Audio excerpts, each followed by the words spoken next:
Jane Eyre by Charlotte Bronte. Chapter 15. Mr. Rochester did, on a future occasion, explain it. It was one afternoon when he chanced to meet me and Adèle in the grounds, and while she played with Pilot and her shuttlecock, he asked me to walk up and down a long beech avenue within sight of her. He then said that she was the daughter of a French opera dancer, Céline Varens, towards whom he had once cherished what he called a grande passion. This passion Céline had professed to return with even superior ardour. He thought himself her idol, ugly as he was. He believed, as he said, that she preferred his tête-à-tête to the elegance of the Apollo Belvedere. And, Miss Eyre, so much was I flattered by this preference of the Gallic sylph for her British gnome, that I installed her in an hotel, gave her a complete establishment of servants, a carriage, cashmeres, diamonds, dentelles, etc.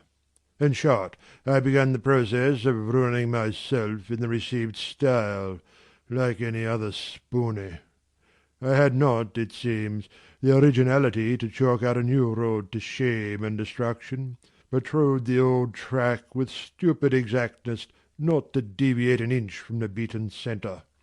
I had, as I deserved to have, the fate of all other spoonies. Happening to call one evening when Céline did not expect me, I found her out. But it was a warm night, and I was tired with strolling through Paris, so I sat down in her boudoir, happy to breathe the air consecrated so lately by her presence. No, I exaggerate. I never thought there was any consecrating virtue about her. It was rather a sort of pastille perfume she had left, a scent of musk and amber, than an odour of sanctity. I was just beginning to stifle with the fumes of conservatory flowers and sprinkled essences, when I bethought myself to open the window and step out on to the balcony. It was moonlight and gaslight besides, and very still and serene. The balcony was furnished with a chair or two. I sat down and took out a cigar.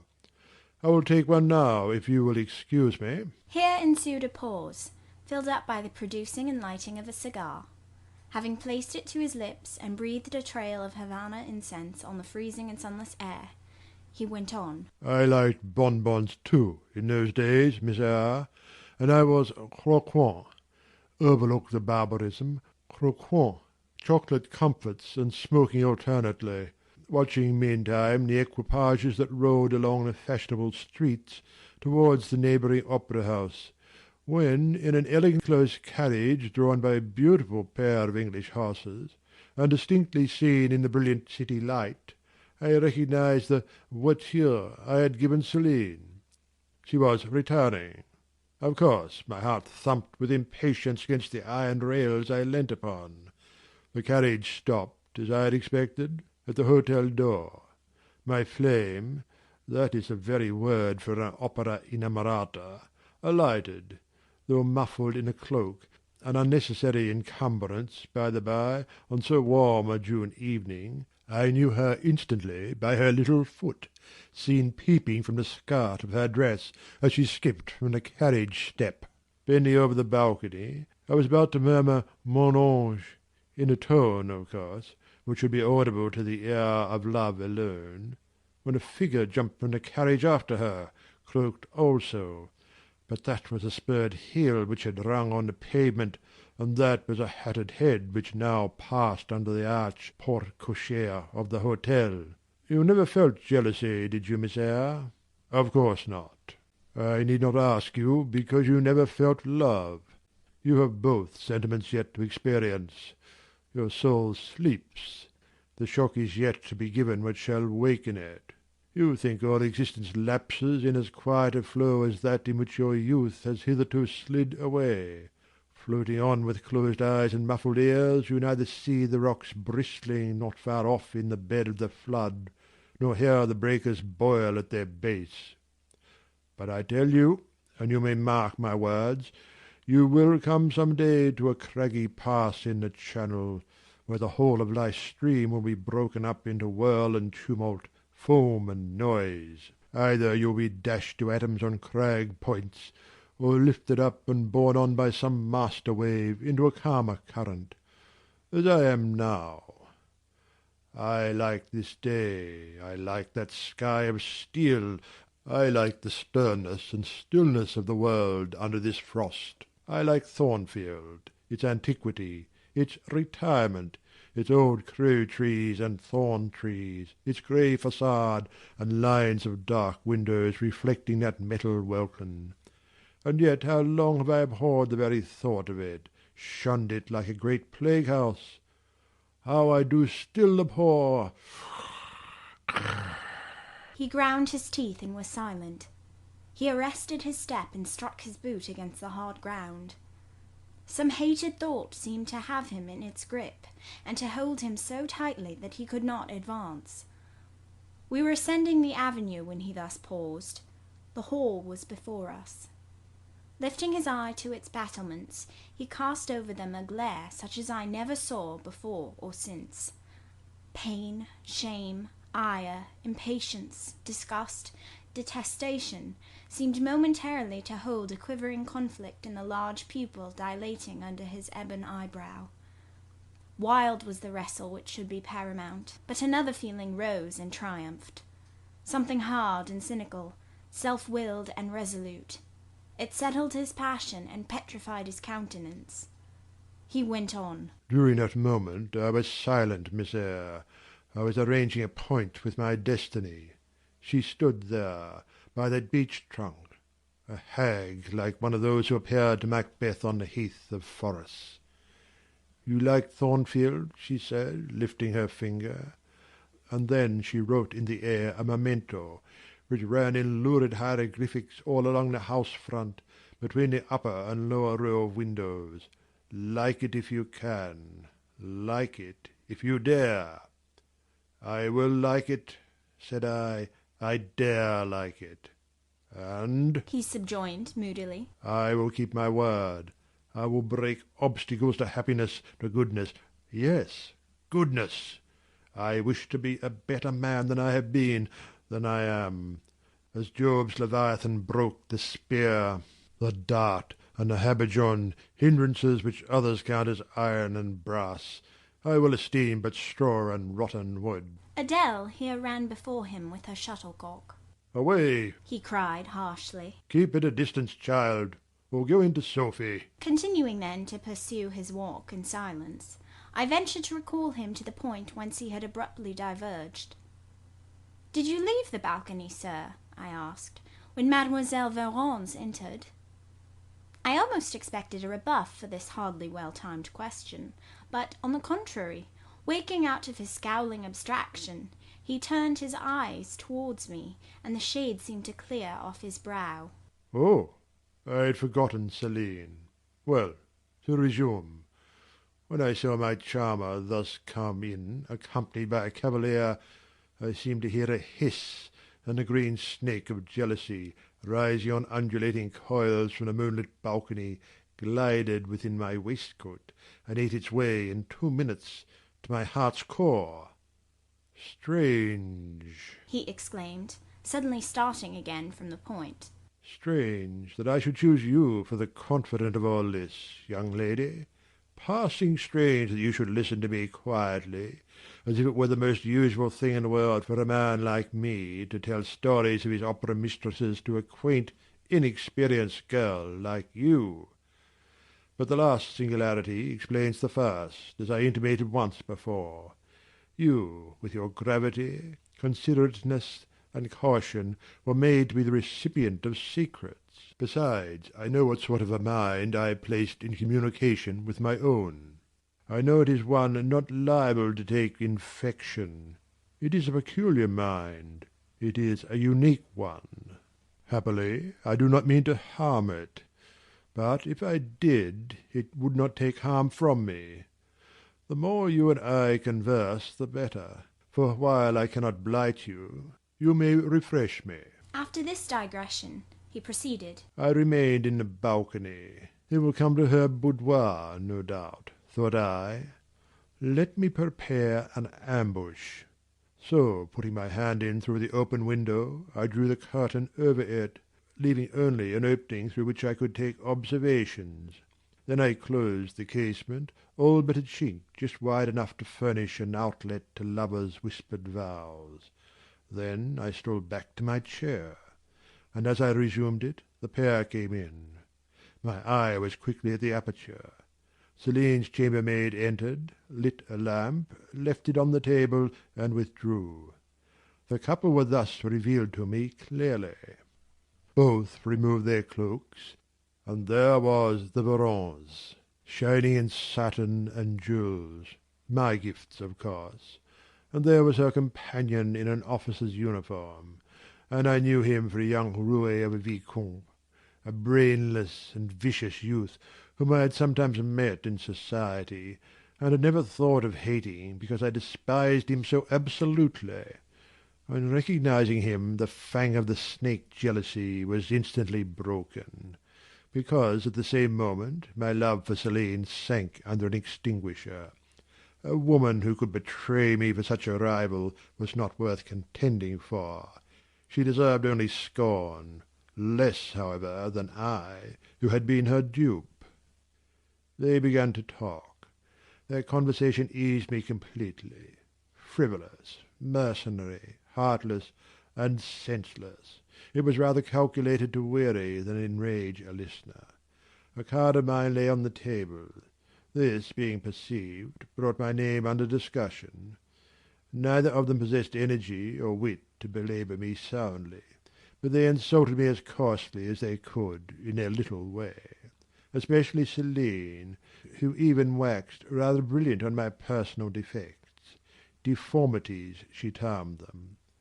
Now it had been her custom to launch out in fervent admiration of what she called my beauté mâle, wherein she differed diametrically from you, who told me point blank at the second interview that you did not think me handsome. The contrast struck me at the time, and Adèle here came running up again. Monsieur, John has just been to say that your agent has called and wishes to see you. Ah, in that case I must abridge.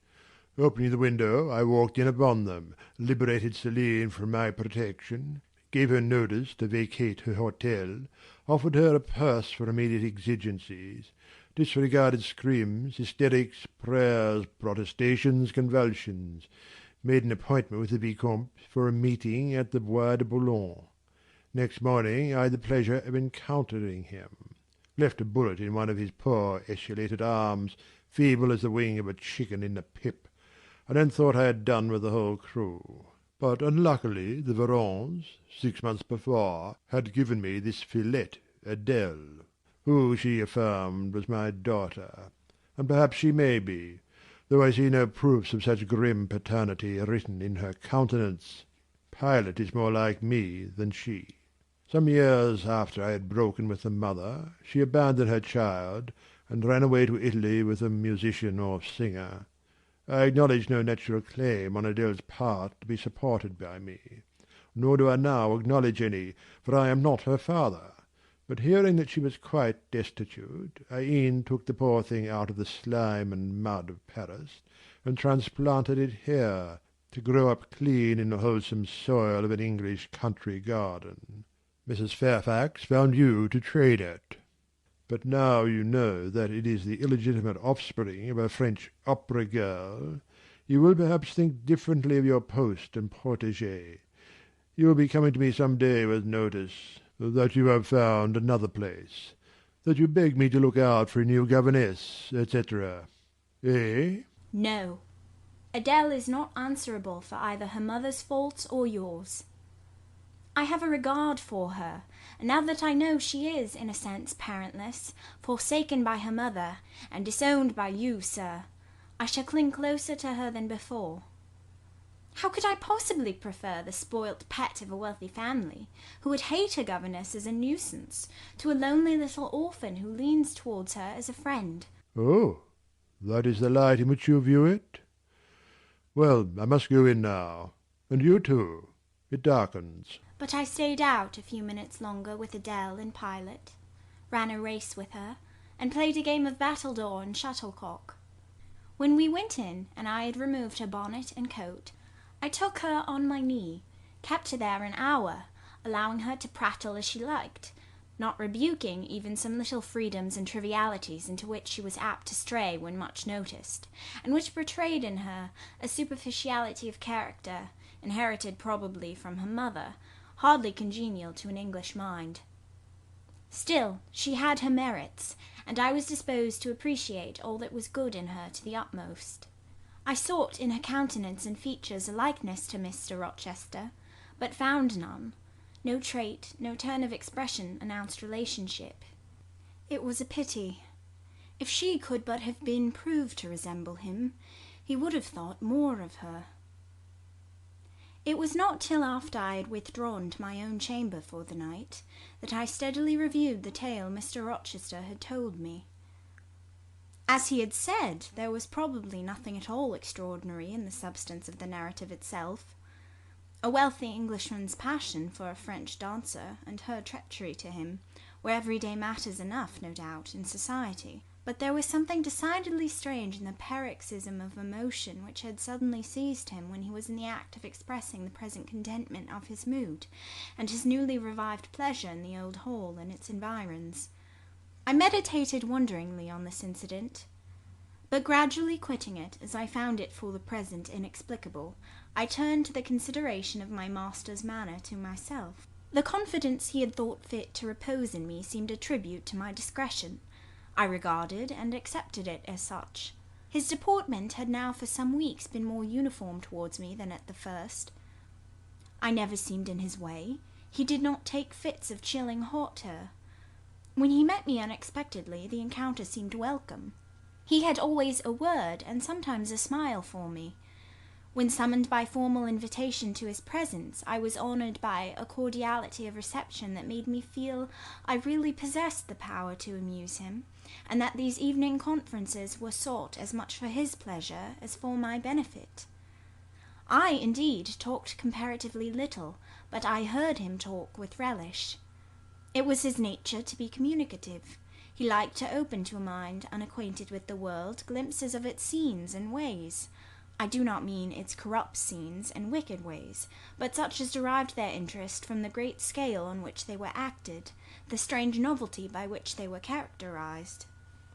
And I had a keen delight in receiving the new ideas he offered, in imagining the new pictures he portrayed, and following him in thought through the new regions he disclosed, never startled or troubled by one noxious illusion.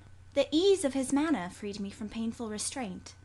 The friendly frankness, as correct as cordial, with which he treated me, drew me to him. I felt at times as if he were my relation rather than my master. Yet he was imperious sometimes still, but I did not mind that. I saw it was his way. So happy, so gratified did I become with this new interest added to life, that I ceased to pine after kindred.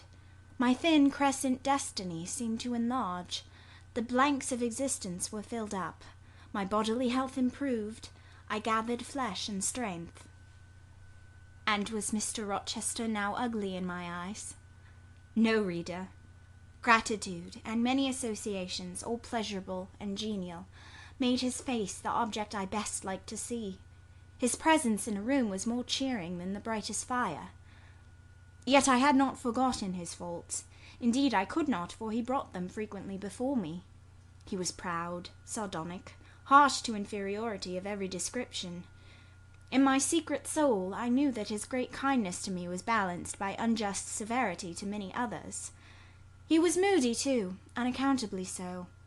I more than once, when sent for to read to him, found him sitting in his library alone, with his head bent on his folded arms, and, when he looked up, a morose, almost a malignant scowl blackened his features. But I believed that his moodiness, his harshness, and his former faults of morality, I say former, for now he seemed corrected of them, had their source in some cruel cross of fate. I believed he was naturally a man of better tendencies, higher principles, and purer taste than such as circumstances had developed, education instilled, or destiny encouraged. I thought there were excellent materials in him, though for the present they hung together somewhat spoiled and tangled. I cannot deny that I grieved for his grief, whatever that was, and would have given much to assuage it. Though I had now extinguished my candle and was laid down in bed, I could not sleep, for thinking of his look when he paused in the avenue, and told how his destiny had risen up before him and dared him to be happy at Thornfield. Why not? I asked myself. What alienates him from the house? Will he leave it again soon? Mrs. Fairfax said he seldom stayed here longer than a fortnight at a time, and he has now been resident 8 weeks. If he does go, the change will be doleful. Suppose he should be absent spring, summer, and autumn. How joyless sunshine and fine days will seem. I hardly know whether I had slept or not after this musing. At any rate, I started wide awake on hearing a vague murmur, peculiar and lugubrious, which sounded, I thought, just above me. I wished I had kept my candle burning. The night was drearily dark. My spirits were depressed. I rose and sat up in bed, listening. The sound was hushed. I tried again to sleep, but my heart beat anxiously. My inward tranquillity was broken. The clock far down in the hall struck 2. Just then it seemed my chamber door was touched, as if fingers had swept the panels in groping away along the dark gallery outside. I said, "Who is there?" Nothing answered. I was chilled with fear. All at once I remembered that it might be Pilot, who, when the kitchen door chanced to be left open, not unfrequently found his way up to the threshold of Mr. Rochester's chamber. I had seen him lying there myself in the mornings. The idea calmed me somewhat. I lay down. Silence composes the nerves, and as an unbroken hush now reigned again through the whole house, I began to feel the return of slumber. But it was not fated that I should sleep that night. A dream had scarcely approached my ear when it fled affrighted, scared by a marrow-freezing incident enough. This was a demonic laugh, low, suppressed, and deep, uttered, as it seemed, at the very keyhole of my chamber door. The head of my bed was near the door, and I thought at first the goblin laugher stood at my bedside, or rather crouched by my pillow. But I rose, looked round, and could see nothing, while, as I still gazed, the unnatural sound was reiterated, and I knew it came from behind the panels. My first impulse was to rise and fasten the bolt. My next, again to cry out, "Who is there?" Something gurgled and moaned. Ere long, steps retreated up the gallery towards the 3rd-story staircase. A door had lately been made to shut in that staircase. I heard it open and close, and all was still. Was that Grace Poole? And is she possessed with the devil? Thought I. Impossible now to remain longer by myself. I must go to Mrs. Fairfax. I hurried on my frock and a shawl. I withdrew the bolt and opened the door with a trembling hand. There was a candle burning just outside, and on the matting in the gallery. I was surprised at this circumstance, but still more was I amazed to perceive the air quite dim, as if filled with smoke, and while looking to the right hand and left to find whence these blue wreaths issued, I became further aware of a strong smell of burning. Something creaked. It was a door ajar, and that door was Mr. Rochester's, and the smoke rushed in a cloud from thence. I thought no more of Mrs. Fairfax. I thought no more of Grace Poole, or the laugh. In an instant I was within the chamber. Tongues of flame darted round the bed. The curtains were on fire. In the midst of blaze and vapour, Mr. Rochester lay stretched, motionless, in deep sleep. "Wake! Wake!" I cried. I shook him, but he only murmured and turned. The smoke had stupefied him. Not a moment could be lost. The very sheets were kindling. I rushed to his basin and ewer. Fortunately, one was wide and the other deep, and both were filled with water. I heaved them up, deluged the bed and its occupant, flew back to my own room, brought my own water jug, baptized the couch afresh, and by God's aid succeeded in extinguishing the flames which were devouring it. The hiss of the quenched element, the breakage of a pitcher which I flung from my hand when I had emptied it, and above all the splash of the shower bath I liberally bestowed, roused Mr. Rochester at last. Though it was now dark, I knew he was awake, because I heard him fulminating strange anathemas at finding himself lying in a pool of water. Is there a flood? he cried. No, sir, I answered, but there has been a fire. Get up, do, you are quenched now. I will fetch you a candle. In the name of all the elves in Christendom, is that jade Eyre? He demanded. What have you done with me, witch, sorceress? Who is in the room besides you? Have you plotted to drown me? I will fetch you a candle, sir, and in heaven's name get up. Somebody has plotted something. You cannot too soon find out who and what it is. There, I am up now. But at your peril you fetch a candle yet. Wait 2 minutes till I get into some dry garments, if any dry they be. Yes, here is my dressing gown. Now, run. I did run. I brought the candle which still remained in the gallery. He took it from my hand, held it up and surveyed the bed, all blackened and scorched, the sheets drenched, the carpet round swimming in water. What is it? And who did it? He asked. I briefly related to him what had transpired, the strange laugh I had heard in the gallery, the step ascending to the 3rd story, the smoke, the smell of fire which had conducted me to his room, in what state I had found matters there, and how I had deluged him with all the water I could lay hands on. He listened very gravely. His face, as I went on, expressed more concern than astonishment. He did not immediately speak when I had concluded. "Shall I call Mrs. Fairfax?" I asked. Mrs. Fairfax? No. What the deuce would you call her for? What can she do? Let her sleep unmolested. Then I will fetch Leah, and wake John and his wife. Not at all. Just be still. You have a shawl on. If you are not warm enough, you may take my cloak yonder, wrap it about you, and sit down in the armchair. There, I will put it on. Now place your feet on the stool, to keep them out of the wet. I am going to leave you a few minutes. I shall take the candle. Remain where you are till I return. Be as still as a mouse. I must pay a visit to the 2nd story. Don't move, remember, or call anyone. He went. I watched the light withdraw. He passed up the gallery very softly, unclosed the staircase door with as little noise as possible, shut it after him, and the last ray vanished. I was left in total darkness. I listened for some noise, but heard nothing. A very long time elapsed. I grew weary. It was cold, in spite of the cloak, and then I did not see the use of staying, as I was not to rouse the house.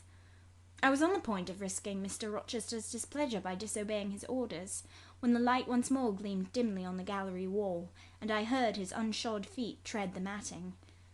I hope it is he, thought I, and not something worse. He re-entered, pale and very gloomy.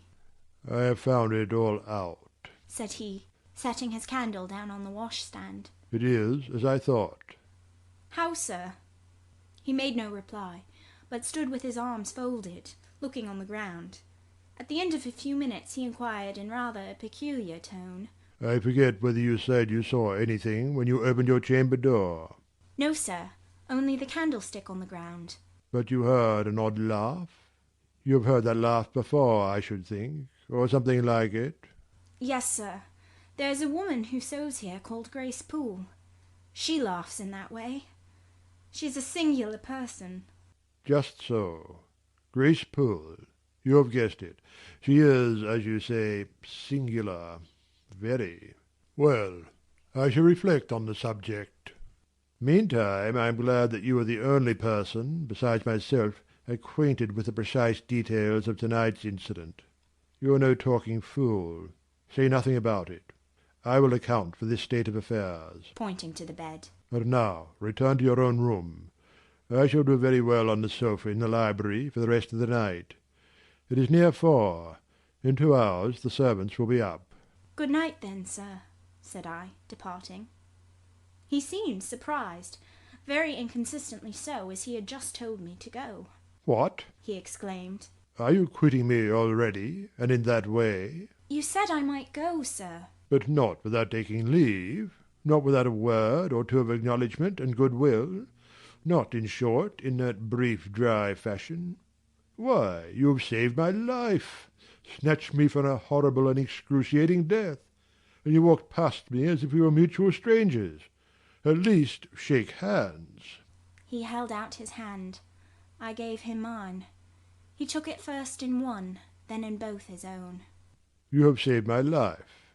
I have a pleasure in owning you so immense a debt. I cannot say more. Nothing else that has being would have been tolerable to me in the character of creditor for such an obligation. But you, it is different. I feel your benefits no burden, Jane." He paused, gazed at me. Words almost visible trembled on his lips, but his voice was checked. "Good night again, sir. There is no debt, benefit, burden, obligation in the case." "I knew," he continued, "you would do me good in some way at some time. I saw it in your eyes when I first beheld you. Their expression and smile did not—" Again he stopped. "Did not," he proceeded hastily, "strike the light to my very inmost heart so for nothing. People talk of natural sympathies. I have heard of good genii. There are grains of truth in the wildest fable. My cherished preserver, good night." Strange energy was in his voice, strange fire in his look. "I am glad I happened to be awake," I said, and then I was going. "What? You will go?" "I am cold, sir." "Cold? Yes, and standing in a pool. Go then, Jane, go." But he still retained my hand, and I could not free it. I bethought myself of an expedient. "I think I hear Mrs. Fairfax move, sir," said I. "Well, leave me." He relaxed his fingers, and I was gone. I regained my couch, but never thought of sleep. Till morning dawned, I was tossed on a buoyant but unquiet sea, where billows of trouble rolled under surges of joy. I thought sometimes I saw beyond its wild waters a shore, sweet as the hills of Beulah, and now and then a freshening gale, wakened by hope, bore my spirit triumphantly towards the bourne. But I could not reach it, even in fancy. A counteracting breeze blew off land, and continually drove me back. Sense would resist delirium. Judgment would warn passion. Too feverish to rest, I rose as soon as day dawned. End of chapter 15.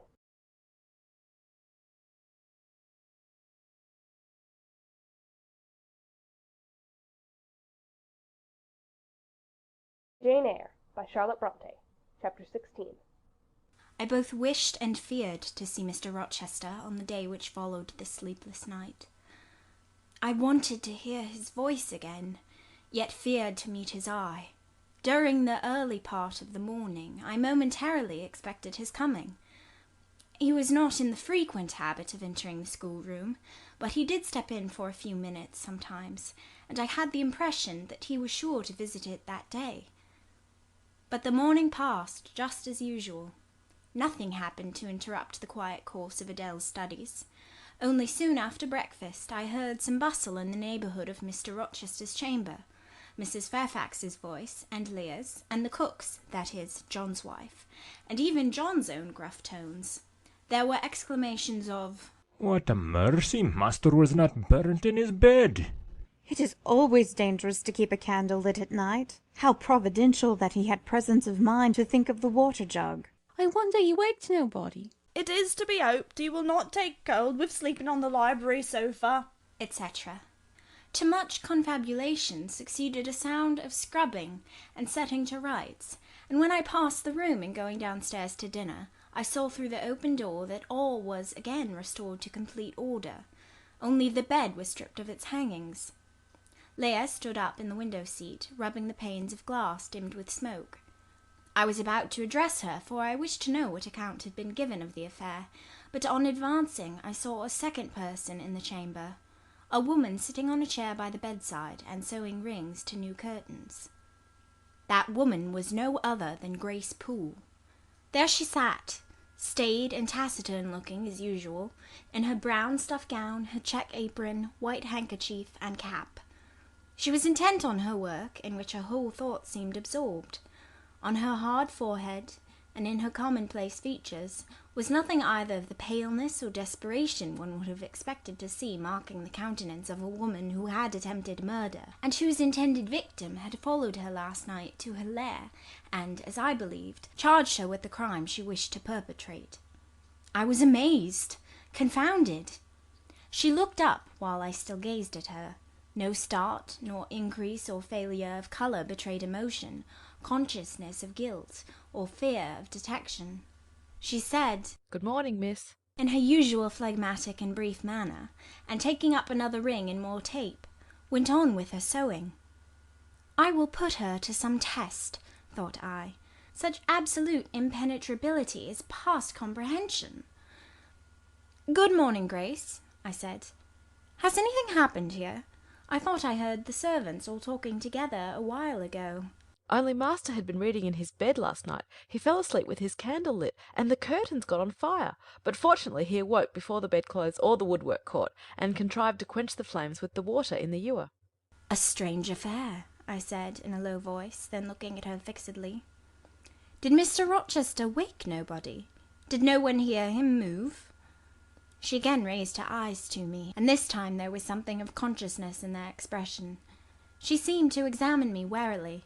Then she answered, "The servants sleep so far off, you know, miss, they would not be likely to hear. Mrs. Fairfax's room and yours are the nearest to master's, but Mrs. Fairfax said she heard nothing. When people get elderly, they often sleep heavy." She paused, and then added with a sort of assumed indifference, but still in a marked and significant tone, "But you are young, miss, and, I should say, a light sleeper. Perhaps you may have heard a noise?" "I did," said I, dropping my voice, so that Leah, who was still polishing the panes, could not hear me. "And at first I thought it was Pilot. But Pilot cannot laugh, and I am certain I heard a laugh, and a strange one." She took a new needleful of thread, waxed it carefully, threaded her needle with a steady hand, and then observed with perfect composure, "It is hardly likely master would laugh, I should think, miss, when he was in such danger. You must have been dreaming." "I was not dreaming," I said with some warmth, for her brazen coolness provoked me. Again she looked at me, and with the same scrutinizing and conscious eye. "Have you told master that you heard a laugh?" she inquired. "I have not had the opportunity of speaking to him this morning." "You did not think of opening your door and looking out into the gallery?" She appeared to be cross-questioning me, attempting to draw from me information unawares. The idea struck me that if she discovered I knew or suspected her guilt, she would be playing of some of her malignant pranks on me. I thought it advisable to be on my guard. "On the contrary," said I bolted my door." "Then you are not in the habit of bolting your door every night before you get into bed?" Fiend! She wants to know my habits, that she may lay her plans accordingly. Indignation again prevailed over prudence. I replied sharply, "Hitherto I have often omitted to fasten the bolt. I did not think it necessary. I was not aware any danger or annoyance was to be dreaded at Thornfield Hall. But in future," and I laid marked stress on the words, "I shall take good care to make all secure before I venture to lie down." "It would be wise to do so," was her answer. "This neighbourhood is as quiet as any I know, and I never heard of the hall being attempted by robbers since it was a house, though there are hundreds of pounds worth of plate in the plate closet, as is well known. And you see, for such a large house there are very few servants, because master has never lived here much. And when he does come, being a bachelor, he needs little waiting on. But I always think it best to err on the safe side. A door is soon fastened, and it is as well to have a drawn bolt between one and any mischief that may be about.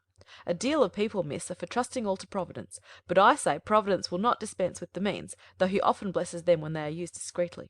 And here she closed her harangue, a long one for her, and uttered with the demureness of a Quakeress. I still stood absolutely dumbfounded at what appeared to me her miraculous self-possession and most inscrutable hypocrisy, when the cook entered. "Mrs. Poole," said she, addressing Grace, "the servants' dinner will soon be ready. Will you come down?" "No, just put my pint of porter and bit of pudding on a tray, and I'll carry it upstairs." "You'll have some meat?" "Just a morsel, and a taste of cheese, that's all." "And the sago?" "Never mind it at present. I shall be coming down before tea-time. I'll make it myself." The cook here turned to me, saying that Mrs. Fairfax was waiting for me, so I departed. I hardly heard Mrs. Fairfax's account of the curtain conflagration during dinner, so much was I occupied in puzzling my brains over the enigmatical character of Grace Poole, and still more in pondering the problem of her position at Thornfield, and questioning why she had not been given into custody that morning, or at the very least dismissed from her master's service. He had almost as much as declared his conviction of her criminality last night. What mysterious cause withheld him from accusing her? Why had he enjoined me, too, to secrecy?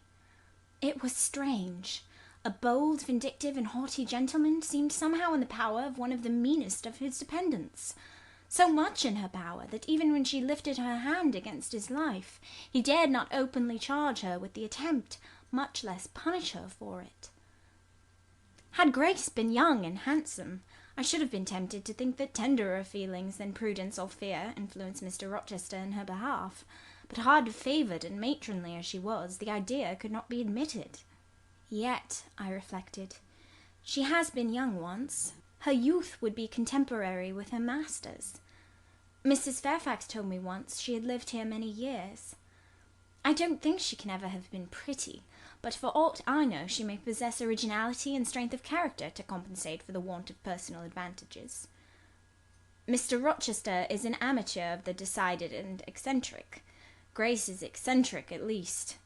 What if a former caprice, a freak very possible to a nature so sudden and headstrong as his, has delivered him into her power, and she now exercises over his actions a secret influence, the result of his own indiscretion, which he cannot shake off and dare not disregard? But having reached this point of conjecture, Mrs. Poole's square, flat figure, and uncomely, dry, even coarse face recurred so distinctly to my mind's eye that I thought, "No, impossible. My supposition cannot be correct." "Yet," suggested the secret voice which talks to us in our own hearts, "you are not beautiful either, and perhaps Mr. Rochester approves you.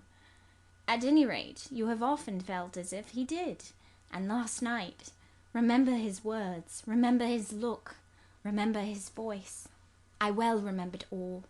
Language, glance, and tone seemed at the moment vividly renewed. I was now in the schoolroom. Adèle was drawing. I bent over her and directed her pencil. She looked up with a sort of start. "Qu'avez-vous, mademoiselle?" said she. "Vos doigts tremblent comme la feuille, et vos joues sont rouges, mais rouges comme des cerises." "I am hot." Adèle was stooping. She went on sketching. I went on thinking. I hastened to drive from my mind the hateful notion I had been conceiving respecting Grace Poole. It disgusted me. I compared myself with her, and found we were different. Bessie Leaven had said I was quite a lady, and she spoke truth. I was a lady. And now I looked much better than I did when Bessie saw me. I had more colour and more flesh, more life, more vivacity, because I had brighter hopes and keener enjoyments. "Evening approaches," said I, as I looked towards the window. "I have never heard Mr. Rochester's voice or step in the house to-day, but surely I shall see him before night. I feared the meeting in the morning. Now I desire it, because expectation has been so long baffled that it is grown impatient." When dusk actually closed, and when Adèle left me to go and play in the nursery with Sophie, I did most keenly desire it. I listened for the bell to ring below. I listened for Leah coming up with a message. I fancied sometimes I heard Mr. Rochester's own tread, and I turned to the door, expecting it to open and admit him. The door remained shut. Darkness only came in through the window. Still, it was not late. He often sent for me at 7 and 8 o'clock, and it was yet but 6. Surely I should not be wholly disappointed tonight, when I had so many things to say to him. I wanted again to introduce the subject of Grace Poole, and to hear what he would answer. I wanted to ask him plainly if he really believed it was she who had made last night's hideous attempt, and if so, why he kept her wickedness a secret. It little mattered whether my curiosity irritated him. I knew the pleasure of vexing and soothing him by turns. It was one I chiefly delighted in, and a sure instinct always prevented me from going too far. Beyond the verge of provocation I never ventured. On the extreme brink I liked well to try my skill. Retaining every minute form of respect, every propriety of my station, I could still meet him in argument without fear or uneasy restraint. This suited both him and me. A tread creaked on the stairs at last. Leah made her appearance, but it was only to intimate that tea was ready in Mrs. Fairfax's room.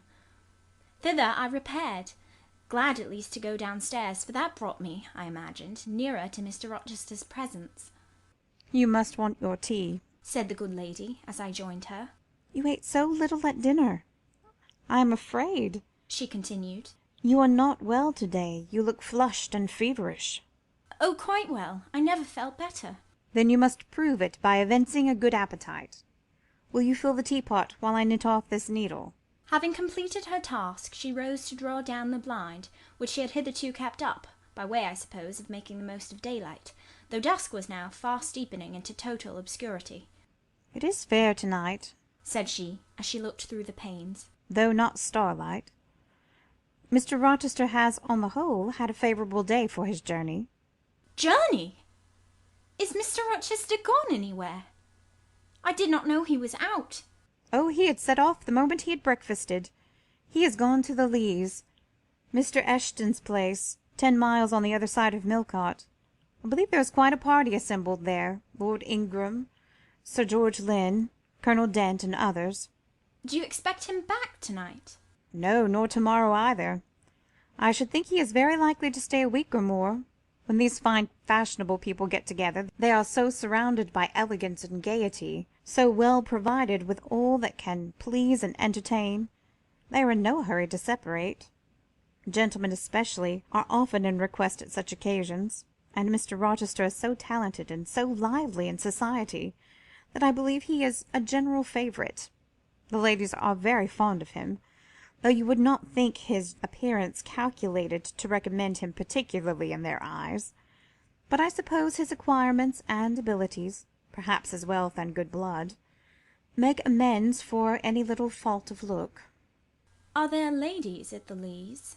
"There are Mrs. Eshton and her 3 daughters, very elegant young ladies indeed, and there are the Honourable Blanche and Mary Ingram, most beautiful women, I suppose. Indeed, I have seen Blanche 6 or 7 years since, when she was a girl of 18. She came here to a Christmas ball and party Mr. Rochester gave. You should have seen the dining-room that day. How richly it was decorated, how brilliantly lit up. I should think there were 50 ladies and gentlemen present, all of the first county families, and Miss Ingram was considered the belle of the evening." "You saw her, you say, Mrs. Fairfax? What was she like?" "Yes, I saw her. The dining-room doors were thrown open, and as it was Christmas time, the servants were allowed to assemble in the hall, and hear some of the ladies sing and play. Mr. Rochester would have me come in, and I sat down in the quiet corner and watched them. I never saw a more splendid scene. The ladies were magnificently dressed. Most of them, at least most of the younger ones, looked handsome, but Miss Ingram was certainly the queen." "And what was she like?" "Tall, fine bust, sloping shoulders, long graceful neck, olive complexion, dark and clear, noble features, eyes rather like Mr. Rochester's, large and black, and as brilliant as her jewels. And then she had such a fine head of hair, raven black and so becomingly arranged, a crown of thick plaits behind, and in front the longest and glossiest curls I ever saw. She was dressed in pure white. An amber-coloured scarf was passed over her shoulder and across her breast, tied at one side, and descending in long fringed ends below her knee. She wore an amber-coloured flower, too, in her hair. It contrasted well with the jetty mass of her curls." "She was greatly admired, of course." "Yes, indeed, and not only for her beauty, but for her accomplishments. She was one of the ladies who sang. A gentleman accompanied her on the piano. She and Mr. Rochester sang a duet." "Mr. Rochester? I was not aware he could sing." "Oh, he has a fine bass voice, and an excellent taste for music." "And Miss Ingram, what sort of a voice had she?" "A very rich and powerful one. She sang delightfully. It was a treat to listen to her, and she played afterwards. I am no judge of music, but Mr. Rochester is, and I heard him say her execution was remarkably good." "And this beautiful and accomplished lady, she is not yet married?" It appeared not. I fancy neither she nor her sister have very large fortunes. Old Lord Ingram's estates were chiefly entailed, and the eldest son came in for everything almost. But I wonder no wealthy nobleman or gentleman has taken a fancy to her. Mr. Rochester, for instance. He is rich, is he not? Oh, yes. But you see there is a considerable difference in age. Mr. Rochester is nearly 40. She is but 25. What of that? More unequal matches are made every day. True. Yet I could scarcely fancy Mr. Rochester would entertain an idea of the sort. But you eat nothing. You have scarcely tasted since you began tea. No, I am too thirsty to eat. Will you let me have another cup? I was about again to revert to the probability of a union between Mr. Rochester and the beautiful Blanche, but Adèle came in, and the conversation was turned into another channel. When once more alone, I reviewed the information I had got, looked into my heart, examined its thoughts and feelings, and endeavoured to bring back with a strict hand such as had been straying through imagination's boundless and trackless waste into the safe fold of common sense. Arraigned at my own bar, memory having given her evidence of the hopes, wishes, sentiments I had been cherishing since last night, of the general state of mind in which I had indulged for nearly a fortnight past, reason having come forward and told in her own quiet way a plain, unvarnished tale, showing how I had rejected the real and rabidly devoured the ideal, I pronounced judgment to this effect: that a greater fool than Jane Eyre had never breathed the breath of life, that a more fantastic idiot had never surfeited herself on sweet lies, and swallowed poison as if it were nectar.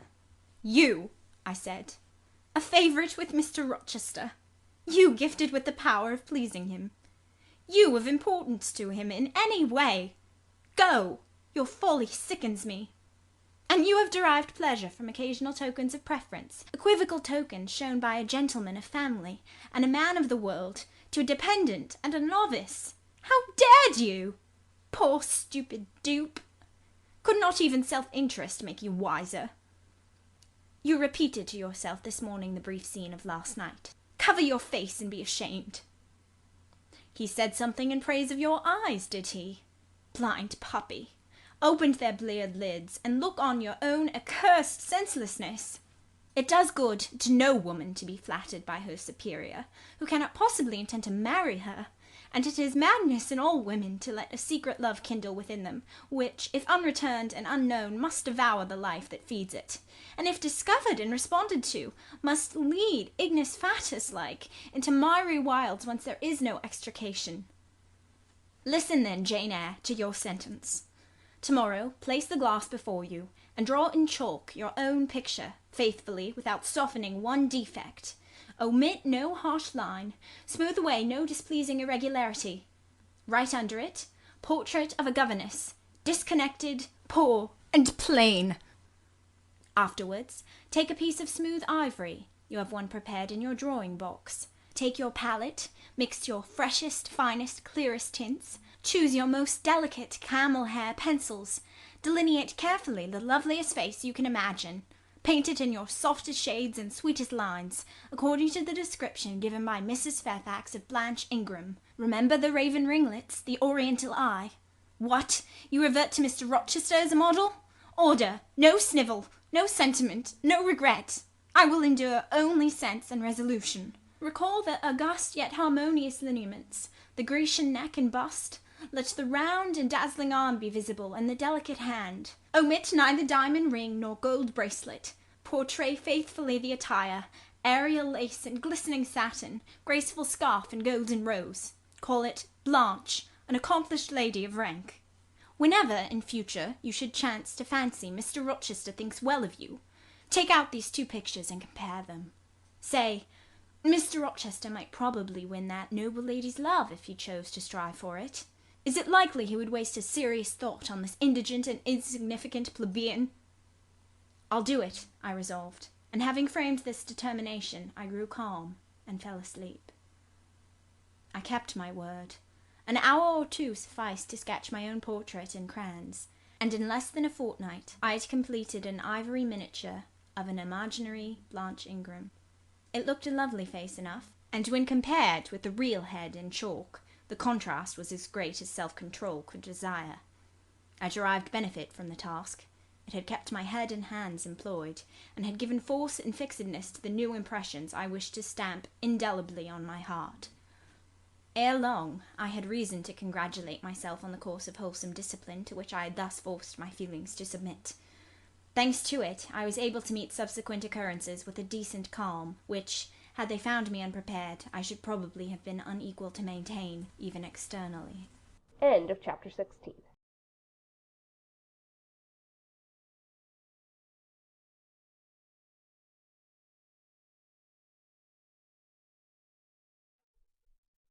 Jane Eyre by Charlotte Bronte. Chapter 17. A week passed, and no news arrived of Mr. Rochester.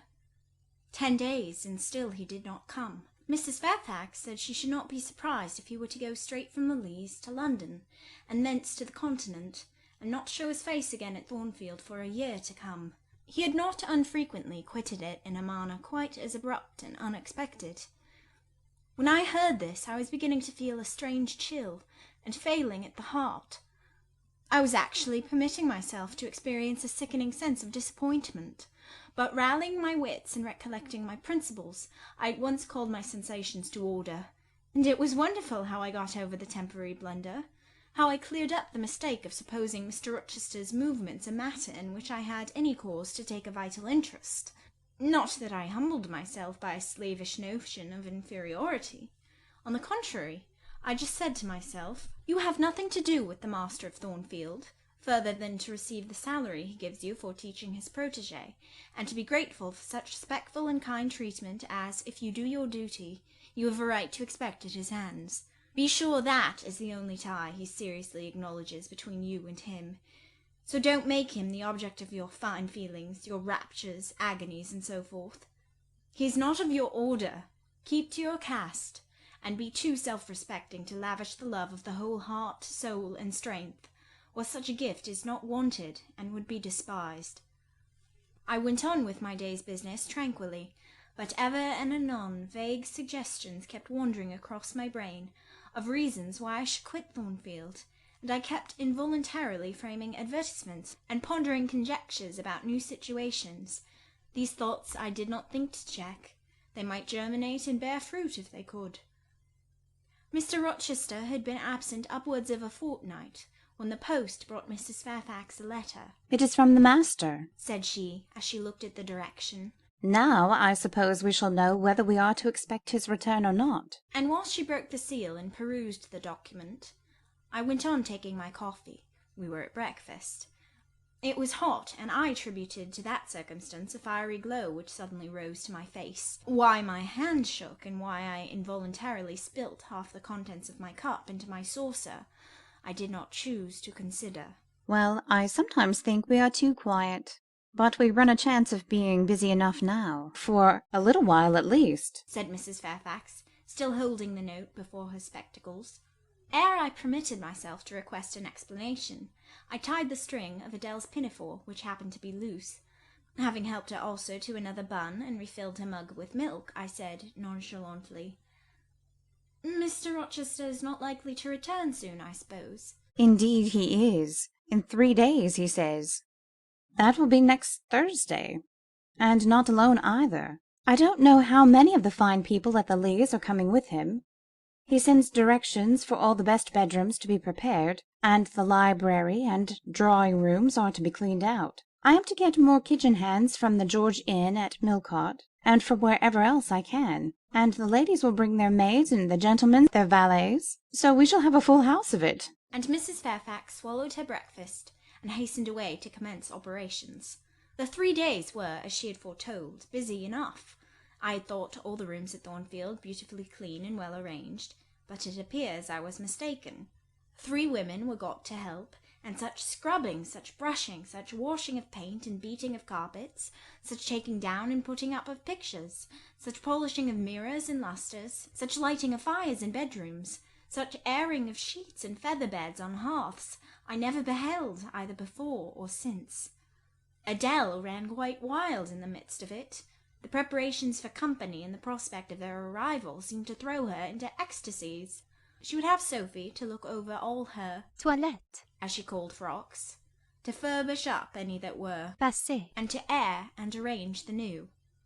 For herself she did nothing but caper about in the front chambers, jump on and off the bedsteads, and lie on the mattresses and piled up bolsters and pillows before the enormous fires roaring in the chimneys. From school duties she was exonerated.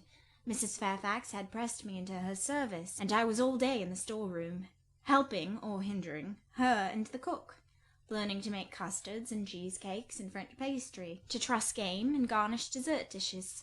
The party were expected to arrive on Thursday afternoon, in time for dinner at 6.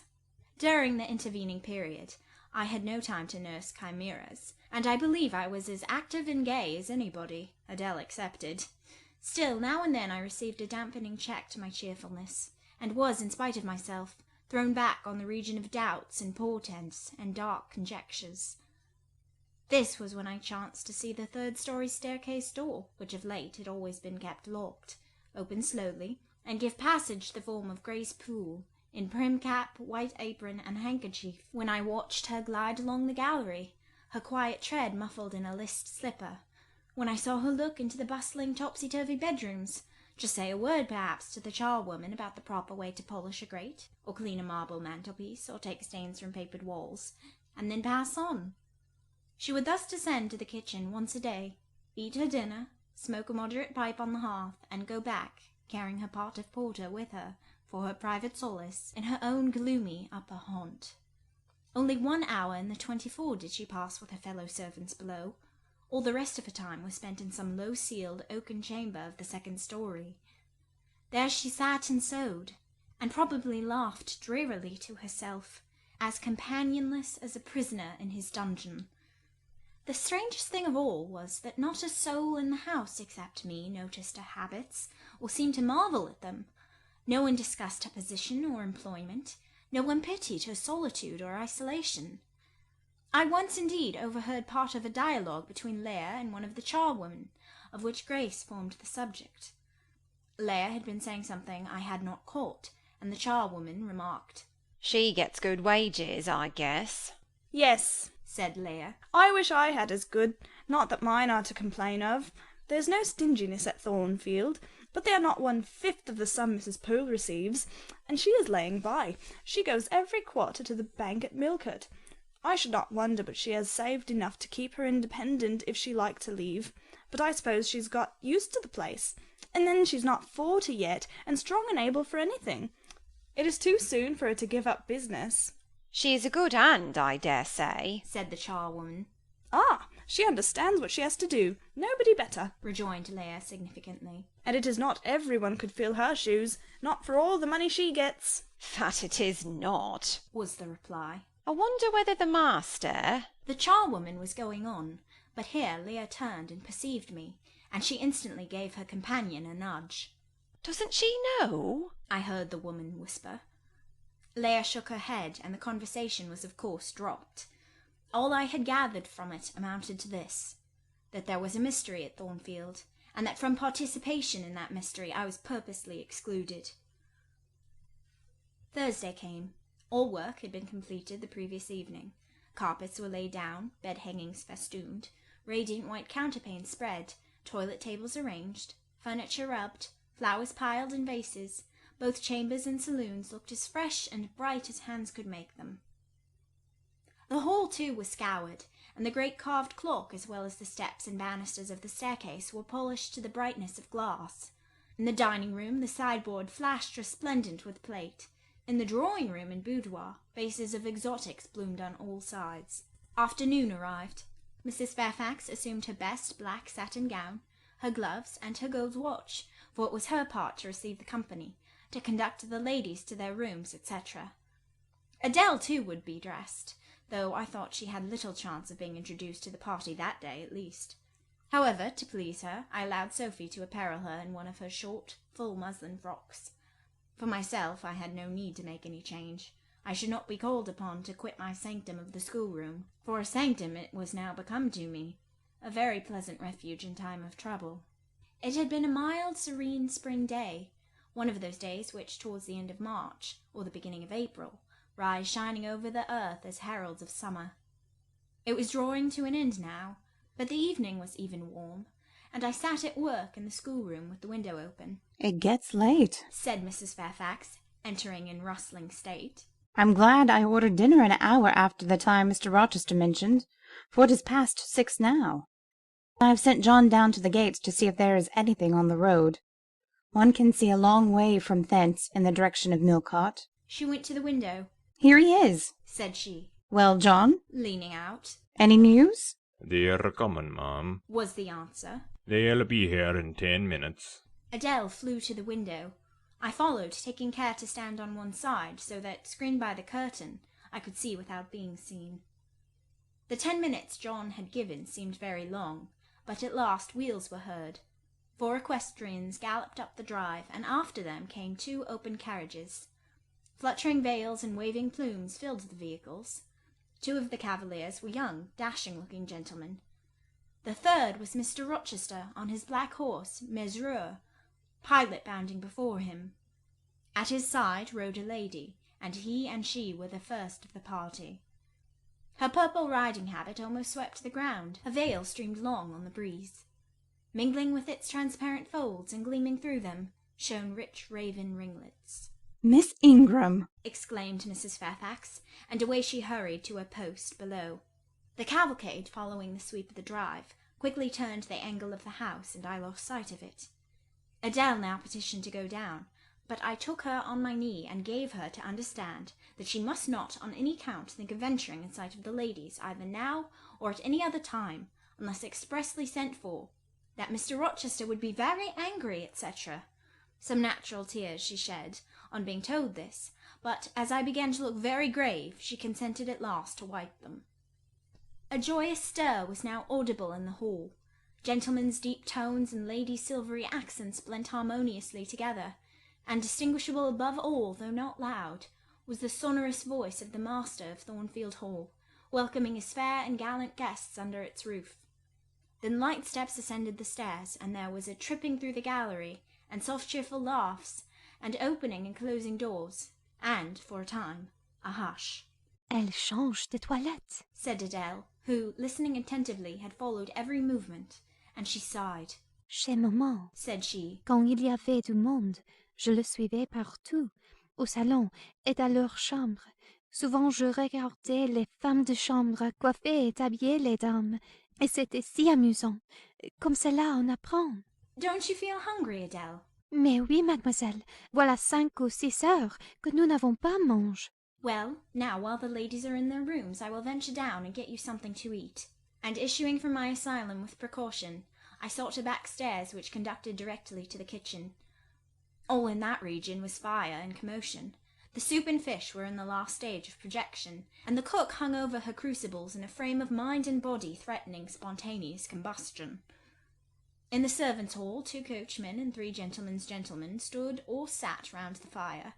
The Abigails, I suppose, were upstairs with their mistresses. The new servants, that had been hired from Millcote, were bustling about everywhere. Threading this chaos, I at last reached the larder. There I took possession of a cold chicken, a roll of bread, some tarts, a plate or 2, and a knife and fork. With this booty I made a hasty retreat. I had regained the gallery, and was just shutting the back door behind me, when an accelerated hum warned me that the ladies were about to issue from the chambers. I could not proceed to the schoolroom without passing some of their doors, and running the risk of being surprised with my cargo of victuallage, so I stood still at this end, which, being windowless, was dark, quite dark now, for the sun was set and twilight gathering. Presently the chambers gave up their fair tenants, one after another. Each came out gaily and airily, with dress that gleamed lustrous through the dusk. For a moment they stood grouped together at the other extremity of the gallery, conversing in a key of sweet, subdued vivacity. They then descended the staircase almost as noiselessly as a bright mist rolls down a hill. Their collective appearance had left on me an impression of high-born elegance, such as I had never before received. I found Adèle peeping through the schoolroom door, which she held ajar. "What beautiful ladies!" cried she in English. "Oh, I wish I might go to them. Do you think Monsieur Rochester will send for us by and by, after dinner?" "No, indeed, I don't. Mr. Rochester has something else to think about. Never mind the ladies tonight. Perhaps you will see them tomorrow." Here's your dinner." She was really hungry, so the chicken and tarts served to divert her attention for a time. It was well I secured this forage, or both she, I, and Sophie, to whom I conveyed a share of our repast, would have run a chance of getting no dinner at all. Everyone downstairs was too much engaged to think of us. The dessert was not carried out till after 9, and at 10 footmen were still running to and fro with trays and coffee cups. I allowed Adèle to sit up much later than usual, for she declared she could not possibly go to sleep while the doors kept opening and shutting below and people bustling about. Besides, she added, a message might possibly come from Mr. Rochester when she was undressed. Et alors, quel dommage! I told her stories as long as she would listen to them, and then for a change I took her out into the gallery. The hall lamp was now lit, and it amused her to look over the balustrade and watch the servants passing backwards and forwards. When the evening was far advanced, a sound of music issued from the drawing-room, whither the piano had been removed. Adèle and I sat down on the top step of the stairs to listen. Presently a voice blent with the rich tones of the instrument. It was a lady who sang, and very sweet her notes were. The solo over, a duet followed, and then a glee. A joyous conversational murmur filled up the intervals. I listened long. Suddenly I discovered that my ear was wholly intent on analysing the mingled sounds, and trying to discriminate amidst the confusion of accents those of Mr. Rochester. And when it caught them, which it soon did, it found a further task in framing the tones, rendered by distance inarticulate, into words. The clock struck 11. I looked at Adèle, whose head leant against my shoulder. Her eyes were waxing heavy, so I took her up in my arms and carried her off to bed. It was near 1 before the gentlemen and ladies sought their chambers. The next day was as fine as its predecessor. It was devoted by the party to an excursion to some site in the neighbourhood. They set out early in the forenoon, some on horseback, the rest in carriages. I witnessed both the departure and the return. Miss Ingram, as before, was the only lady equestrian, and, as before, Mr. Rochester galloped at her side. The two rode a little apart from the rest. I pointed out this circumstance to Mrs. Fairfax, who was standing at the window with me. "You said it was not likely they should think of being married," said I. "But you see Mr. Rochester evidently prefers her to any of the other ladies." "Yes, I dare say. No doubt he admires her." "And she him," I added.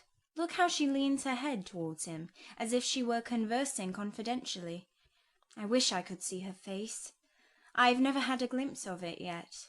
"You will see her this evening," answered Mrs. Fairfax. "I happened to remark to Mr. Rochester how much Adèle wished to be introduced to the ladies, and he said, 'Oh, let her come into the drawing-room after dinner, and request Miss Eyre to accompany her.'" "Yes, he said that from mere politeness. I need not go, I am sure," I answered. "Well, I observed to him that as you were unused to company, I did not think you would like appearing before so gay a party, all strangers, and he replied in his quick way, 'Nonsense. If she objects, tell her it is my particular wish, and if she resists, say I shall come and fetch her in case of contumacy.'" "I will not give him that trouble," I answered.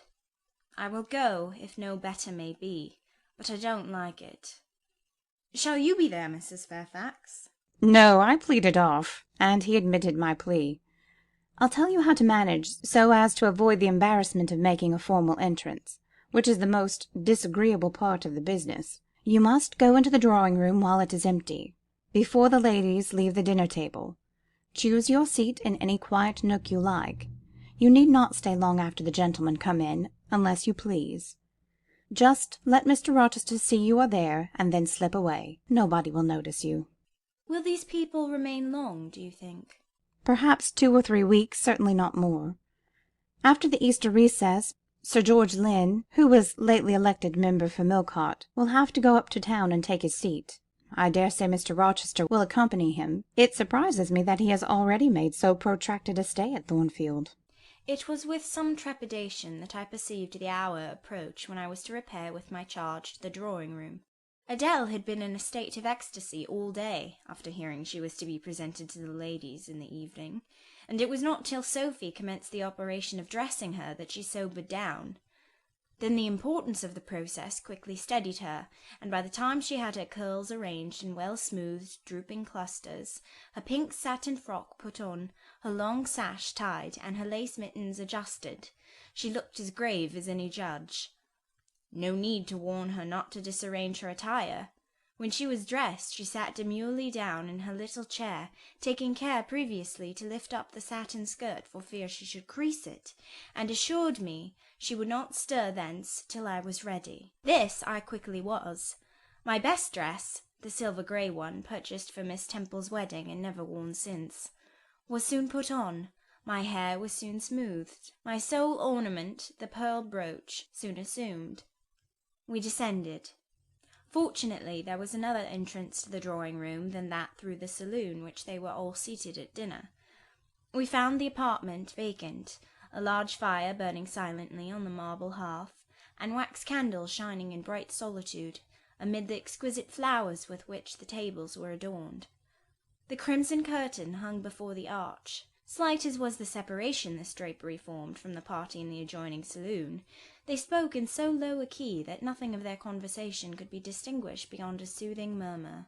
Adèle, who appeared to be still under the influence of a most solemnizing impression, sat down without a word on the footstool I pointed out to her. I retired to a window seat, and taking a book from a table near, endeavoured to read. Adèle brought her stool to my feet. Ere long she touched my knee. "What is it, Adèle?" Est-ce que je ne puis pas prendre une seule de ces fleurs magnifiques, mademoiselle, seulement pour compléter ma toilette? You think too much of your toilette, Adèle, but you may have a flower. And I took a rose from a vase and fastened it in her sash. She sighed a sigh of ineffable satisfaction, as if her cup of happiness were now full. I turned my face away to conceal a smile I could not suppress.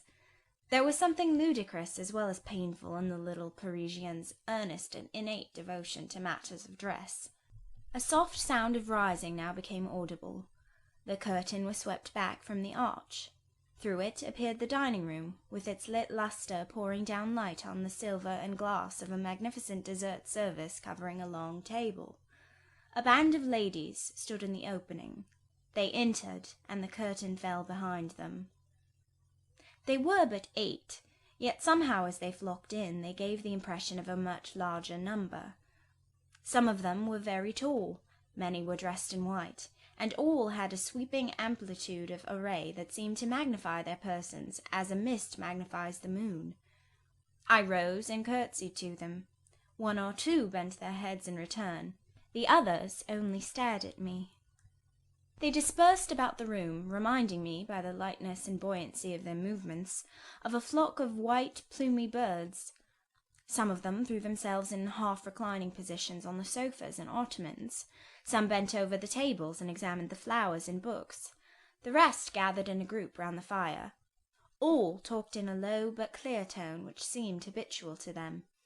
I knew their names afterwards, and may as well mention them now.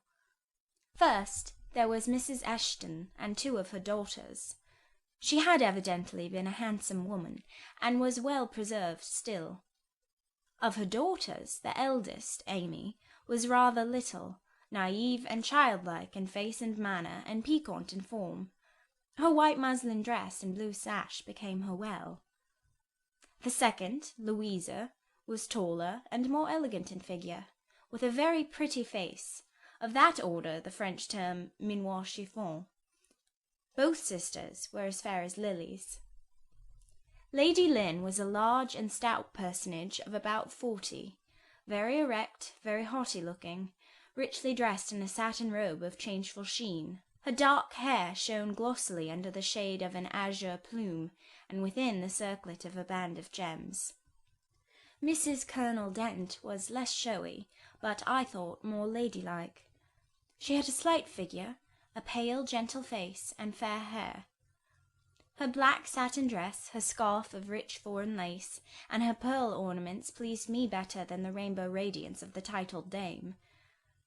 But the 3 most distinguished, partly perhaps because the tallest figures of the band, were the Dowager Lady Ingram and her daughters. Blanche, and Mary. They were all three of the loftiest stature of women. The dowager might be between 40 and 50. Her shape was still fine, her hair, by candlelight at least, still black. Her teeth, too, were still apparently perfect. Most people would have termed her a splendid woman of her age, and so she was, no doubt, physically speaking. But then there was an expression of almost insupportable haughtiness in her bearing and countenance. She had Roman features and a double chin, disappearing into a throat like a pillar. These features appeared to me not only inflated and darkened, but even furrowed with pride, and the chin was sustained by the same principle, in a position of almost preternatural erectness. She had, likewise, a fierce and a hard eye. It reminded me of Mrs. Reed's. She mouthed her words in speaking. Her voice was deep, its inflections very pompous, very dogmatical, very intolerable, in short. A crimson velvet robe and a shawl turban of some gold-wrought Indian fabric invested her, I suppose she thought, with a truly imperial dignity. Blanche and Mary were of equal stature, straight and tall as poplars. Mary was too slim for her height, but Blanche was moulded like a Dian. I regarded her, of course, with special interest. First, I wished to see whether her appearance accorded with Mrs. Fairfax's description. Secondly, whether it at all resembled the fancy miniature I had painted of her. And thirdly, it will out, whether it was such as I should fancy likely to suit Mr. Rochester's taste. As far as person went, she answered point for point both to my picture and Mrs. Fairfax's description. The noble bust, the sloping shoulders, the graceful neck, the dark eyes and black ringlets were all there. But her face! Her face was like her mother's, a youthful, unfurrowed likeness. The same low brow, the same high features, the same pride. It was not, however, so saturnine a pride. She laughed continually. Her laugh was satirical, and so was the habitual expression of her arched and haughty lip. Genius is said to be self-conscious. I cannot tell whether Miss Ingram was a genius, but she was self-conscious, remarkably self-conscious indeed. She entered into a discourse on botany with the gentle Mrs. Dent. It seemed Mrs. Dent had not studied that science, though, as she said, she liked flowers. Especially wild ones. Miss Ingram had, and she ran over its vocabulary with an air. I presently perceived she was, what is vernacularly termed, trailing Mrs. Dent, that is, playing on her ignorance. Her trail might be clever, but it was decidedly not good-natured. She played. Her execution was brilliant. She sang. Her voice was fine. She talked French apart to her mamma, and she talked it well, with fluency and with a good accent. Mary had a milder and more open countenance than Blanche, softer features too, and a skin some shades fairer. Miss Ingram was dark as a Spaniard, but Mary was deficient in life. Her face lacked expression, her eye lustre. She had nothing to say, and having once taken her seat, remained fixed like a statue in its niche. The sisters were both attired in spotless white. And did I now think Miss Ingram such a choice as Mr. Rochester would be likely to make? I could not tell. I did not know his taste in female beauty. If he liked the majestic, she was the very type of majesty. Then she was accomplished, sprightly. Most gentlemen would admire her, I thought, and that he did admire her I already seemed to have obtained proof. To remove the last shade of doubt, it remained but to see them together. You are not to suppose, reader, that Adèle has all this time been sitting motionless on the stool at my feet. No, when the ladies entered, she rose, advanced to meet them, made a stately reverence, and said with gravity, Bonjour, mesdames. And Miss Ingram had looked down at her with a mocking air, and exclaimed, Oh, what a little puppet! Lady Lynn had remarked, It is Mr. Rochester's ward, I suppose. The little French girl he was speaking of. Mrs. Dent had kindly taken her hand and given her a kiss. Amy and Louisa Eshton had cried out simultaneously, What a love of a child! And then they had called her to a sofa, where she now sat, ensconced between them, chatting alternately in French and broken English, absorbing not only the young lady's attention, but that of Mrs. Eshton and Lady Lynn, and getting spoilt to her heart's content. At last coffee is brought in, and the gentlemen are summoned. I sit in the shade. if any shade there be in this brilliantly lit apartment. The window curtain half hides me. Again the arch yawns. They come. The collective appearance of the gentlemen, like that of the ladies, is very imposing. They are all costumed in black. Most of them are tall, some young. Henry and Frederick Lynn are very dashing sparks indeed, and Colonel Dent is a fine soldierly man. Mr. Eshton, the magistrate of the district, is gentlemanlike. His hair is quite white, his eyebrows and whiskers still dark, which gives him something of the appearance of a père noble de theatre. Lord Ingram, like his sisters, is very tall. Like them, also, he is handsome, but he shares Mary's apathetic and listless look. He seems to have more length of limb than vivacity of blood or vigour of brain. And where is Mr. Rochester? He comes in last. I'm not looking at the arch, yet I see him enter. I try to concentrate my attention on those netting needles, on the meshes of the purse I am forming. I wish to think only of the work I have in my hands, to see only the silver beads and silk threads that lie in my lap, whereas I distinctly behold his figure, and I inevitably recall the moment when I last saw it, just after I had rendered him what he deemed an essential service, and he, holding my hand and looking down on my face, surveyed me with eyes that revealed a heart full and eager to overthrow, in whose emotions I had a part. How near had I approached him at that moment? What had occurred since, calculated to change his and my relative positions? Yet now how distant, how far estranged we were! So far estranged that I did not expect him to come and speak to me. I did not wonder when, without looking at me, he took a seat at the other side of the room, and began conversing with some of the ladies. No sooner did I see that his attention was riveted on them, and that I might gaze without being observed, than my eyes were drawn involuntarily to his face. I could not keep their lids under control. They would rise, and the irids would fix on him. I looked, and had an acute pleasure in looking, a precious yet poignant pleasure, pure gold with a steely point of agony, a pleasure like what the thirst-perishing man might feel, who knows the well to which he has crept is poisoned, yet stoops and drinks divine draughts nevertheless. Most true is it that beauty is in the eye of the gazer. My master's colourless olive face, square massive brow, broad and jetty eyebrows, deep eyes, strong features, firm grim mouth, all energy, decision, will, were not beautiful according to rule, but they were more than beautiful to me. They were full of an interest and influence that quite mastered me, that took my feelings from my own power and fettered them in his. I had not intended to love him. The reader knows I had wrought hard to extirpate from my soul the germs of love there detected, and now, at the first renewed view of him, they spontaneously arrived, green and strong. He made me love him without looking at me. I compared him with his guests. What was the gallant grace of the Lynns, the languid elegance of Lord Ingram, even the military distinction of Colonel Dent, contrasted with his look of native pith and genuine power? I had no sympathy in their appearance, their expression, yet I could imagine that most observers would call them attractive, handsome, imposing, while they would pronounce Mr. Rochester at once harsh-featured and melancholy-looking. I saw them smile, laugh. It was nothing. The light of the candles had as much soul in it as their smile, the tinkle of the bell as much significance as their laugh. I saw Mr. Rochester smile. His stern features softened, his eye grew both brilliant and gentle, its ray both searching and sweet. He was talking at the moment to Louisa and Amy Eshton.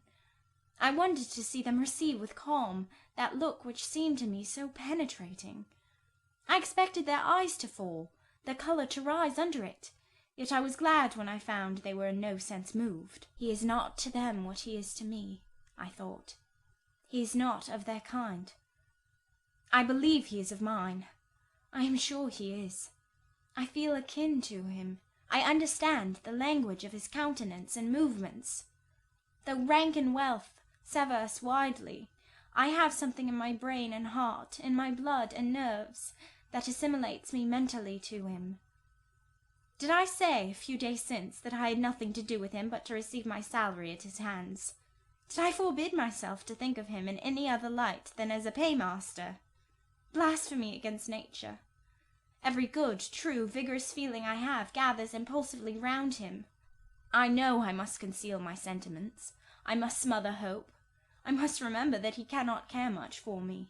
But when I say that I am of his kind, I do not mean that I have his force to influence and to spell to attract. I mean only that I have certain tastes and feelings in common with him. I must, then, repeat continually that we are for ever sundered. And yet, while I breathe and think, I must love him. Coffee is handed. The ladies, since the gentlemen entered, have become lively as larks. Conversation waxes brisk and merry. Colonel Dent and Mr. Eshton argue on politics. Their wives listen. The two proud dowagers, Lady Lynn and Lady Ingram, confabulate together. Sir George, whom, by the by, I have forgotten to describe, a very big and very fresh-looking country gentleman, stands before their sofa, coffee-cup in hand, and occasionally puts in a word. Mr. Frederick Lynn has taken a seat beside Mary Ingram, and is showing her the engravings of a splendid volume. She looks, smiles now and then, but apparently says little.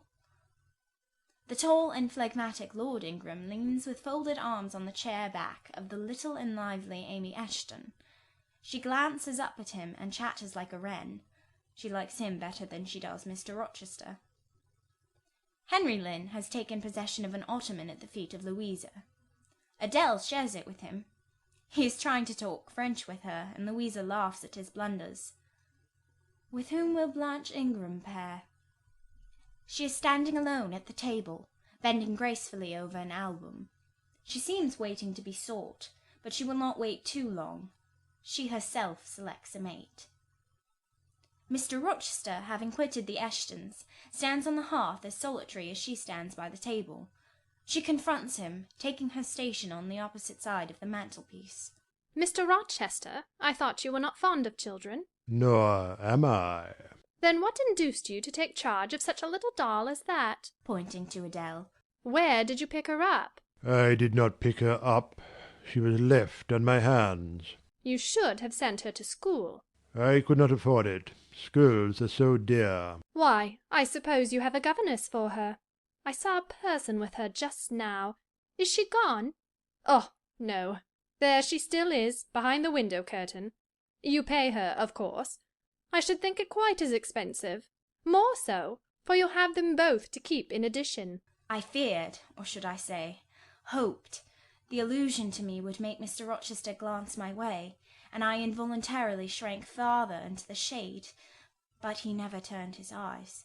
I have not considered the subject, said he, indifferently, looking straight before him. No, you men never do consider economy and common sense. You should hear mamma on the chapter of governesses. Mary and I have had, I should think, a dozen at least in our day.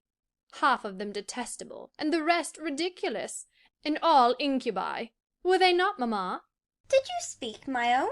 The young lady thus claimed as the dowager's special property reiterated her question with an explanation. My dearest, don't mention governesses.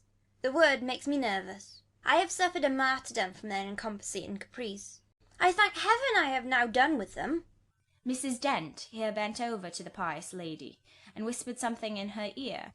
I suppose, from the answer elicited, it was a reminder that one of the anathematized race was present. Tant pis, said her ladyship. I hope it may do her good. Then, in a lower tone, but still loud enough for me to hear. I noticed her. I am a judge of physiognomy, and in hers I see all the faults of her class. What are they, madam? Inquired Mr. Rochester, aloud. I will tell you in your private ear, replied she, wagging her turban 3 times with portentous significancy. But my curiosity will be past its appetite. It craves food now. Ask Blanche. She is nearer you than I. Oh, don't refer him to me, mamma. I have just one word to say of the whole tribe. They are a nuisance. Not that I ever suffered much from them. I took care to turn the tables. What tricks Theodore and I used to play on our Miss Wilsons and Mrs. Greys and Madame Jouberts! Mary was always too sleepy to join in a plot with spirit. The best fun was with Madame Joubert. Miss Wilson was a poor sickly thing, lachrymose and low-spirited, not worth the trouble of vanquishing, in short. And Mrs. Grey was coarse and insensible. No blow took effect on her. But poor Madame Joubert! I see her yet in her raging passions, when we had driven her to extremities, spilt our tea, crumbled our bread and butter, tossed our books up to the ceiling, and played a charivari with the ruler and desk, the fender and fire-irons.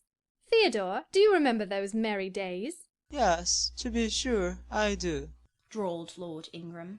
And the poor old stick used to cry out, "Oh, you villain child!"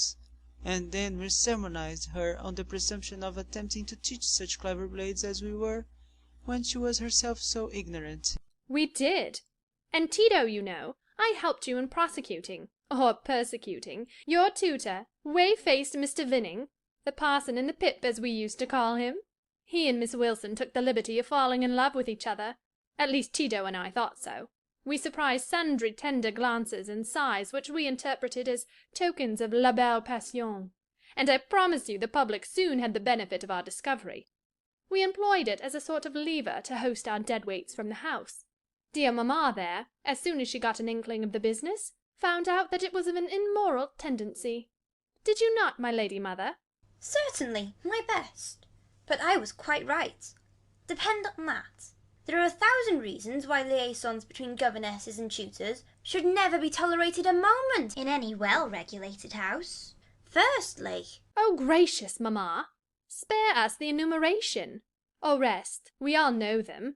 Danger of bad example to innocence of childhood, distractions and consequent neglect of duty on the part of the attached, mutual alliance and reliance, confidence thence resulting, insolence accompanying, mutiny and general blow-up.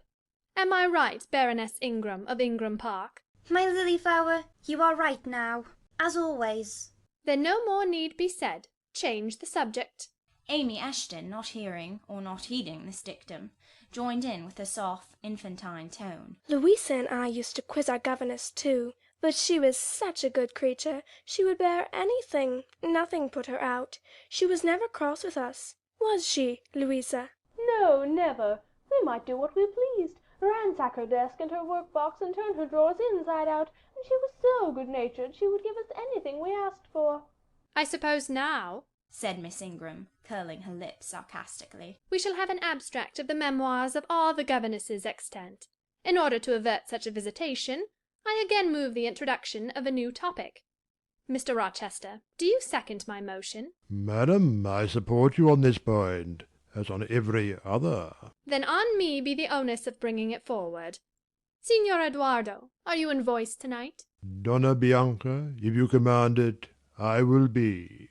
Then, signor, I lay on you my sovereign behest to furbish up your lungs and other vocal organs, as they will be wanted on my royal service. Who would not be the Rizzio of so divine a Mary? A fig for Rizzio, cried she, tossing her head with all its curls as she moved to the piano. It is my opinion the fiddler David must have been an insipid sort of fellow. I like Black Bothwell better. To my mind a man is nothing without a spice of the devil in him, and history may say what it will of James Hepburn, but I have a notion he was just the sort of wild, fierce, bandit hero whom I could have consented to gift with my hand. Gentlemen, you hear. Now which of you most resembles Bothwell? cried Mr. Rochester.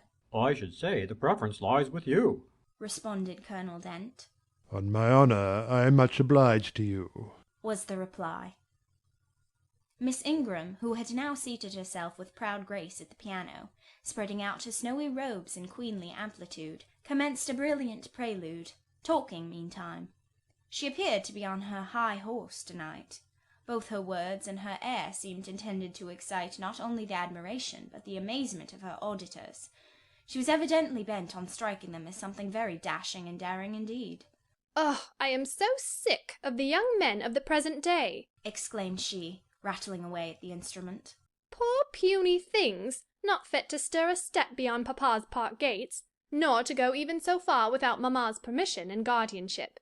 Creatures so absorbed in care about their pretty faces, and their white hands, and their small feet, as if a man had anything to do with beauty, as if loveliness were not the special prerogative of woman, her legitimate appanage and heritage.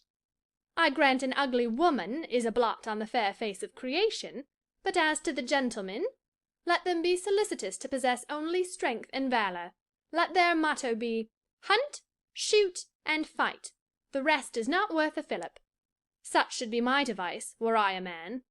Whenever I marry, she continued, after a pause which none interrupted, I am resolved my husband shall not be a rival, but a foil to me. I will suffer no competitor near the throne. I shall exact an undivided homage. His devotions shall not be shared between me and the shape he sees in his mirror. Mr. Rochester, now sing, and I will play for you. I am all obedience, was the response. Here then is a Corsair song. Know that I dote on Corsairs, and for that reason sing it con spirito. Commands from Miss Ingram's lips would put spirit into a mug of milk and water. Take care, then. If you don't please me, I will shame you by showing how such things should be done. That is offering a premium on incapacity. I shall now endeavour to fail. Gardez-vous et bien. If you err wilfully, I shall devise a proportionate punishment. Miss Ingram ought to be clement, for she has it in her power to inflict the chastisement beyond mortal endurance. Ha! Explain, commanded the lady. Pardon me, madam. No need of explanation. Your own fine sense must inform you that one of your frowns would be a sufficient substitute for capital punishment. Sing, said she, and again touching the piano, she commenced an accompaniment in spirited style. Now is my time to slip away, thought I, but the tones that then severed the air arrested me. Mrs. Fairfax had said Mr. Rochester possessed a fine voice. He did, a mellow, powerful bass, into which he threw his own feeling, his own force, finding a way through the ear to the heart, and there waking sensation strangely. I waited till the last deep and full vibration had expired, till the tide of talk, checked an instant, had resumed its flow. I then quitted my sheltered corner, and made my exit by the side door, which was fortunately near. Thence a narrow passage led into the hall. In crossing it, I perceived my sandal was loose. I stopped to tie it, kneeling down for that purpose on the mat at the foot of the staircase. I heard the dining-room door unclose. A gentleman came out. Rising hastily, I stood face to face with him. It was Mr. Rochester. How do you do? He asked. I am very well, sir. Why did you not come and speak to me in the room? I thought I might have retorted the question on him who put it, but I would not take that freedom. I answered, I did not wish to disturb you, as you seemed engaged, sir. What have you been doing during my absence? Nothing particular. Teaching Adèle as usual. And getting a good deal paler than you were, as I saw at first sight. What is the matter? Nothing at all, sir. Did you take any cold that night you half drowned me? Not the least. Return to the drawing-room. You are deserting too early. I am tired, sir. He looked at me for a minute. And a little depressed, he said. What about? Tell me. Nothing. Nothing, sir. I am not depressed. But I affirm that you are. So much depressed that a few more words would bring tears to your eyes. Indeed, they are there now, shining and swimming, and a bead has slipped from the lash and fallen on to the flag. If I had time, and was not in mortal dread of some prating prig of a servant passing, I would know what all this means. Well, to-night I excuse you. But understand that so long as my visitors stay, I expect you to appear in the drawing-room every evening. It is my wish. Don't neglect it. Now go, and send Sophie for Adèle. Good night, my... He stopped, bit his lip, and abruptly left me. End of chapter 17.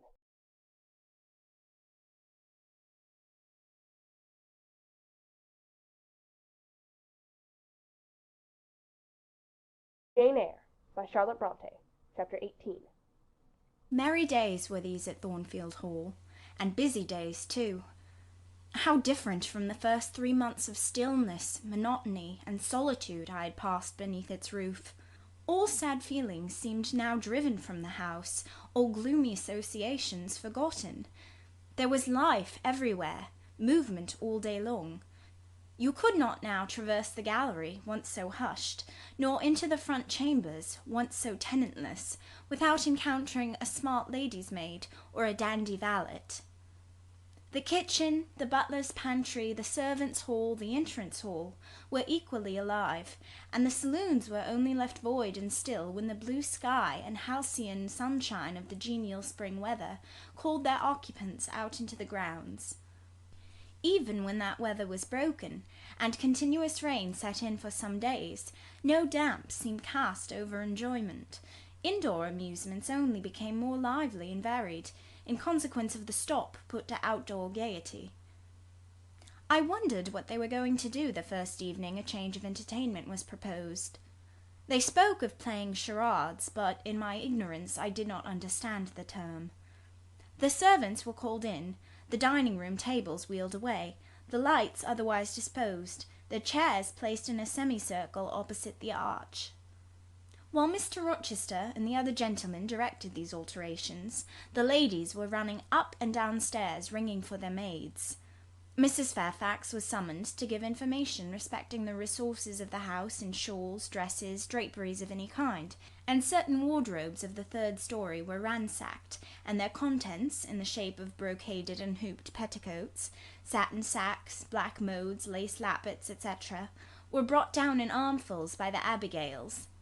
Then a selection was made, and such things as were chosen were carried to the boudoir within the drawing-room.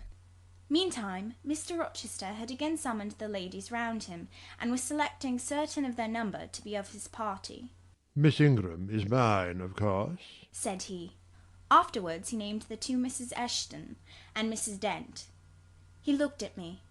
I happened to be near him, as I had been fastening the clasp of Mrs. Dent's bracelet, which had got loose. Will you play? He asked.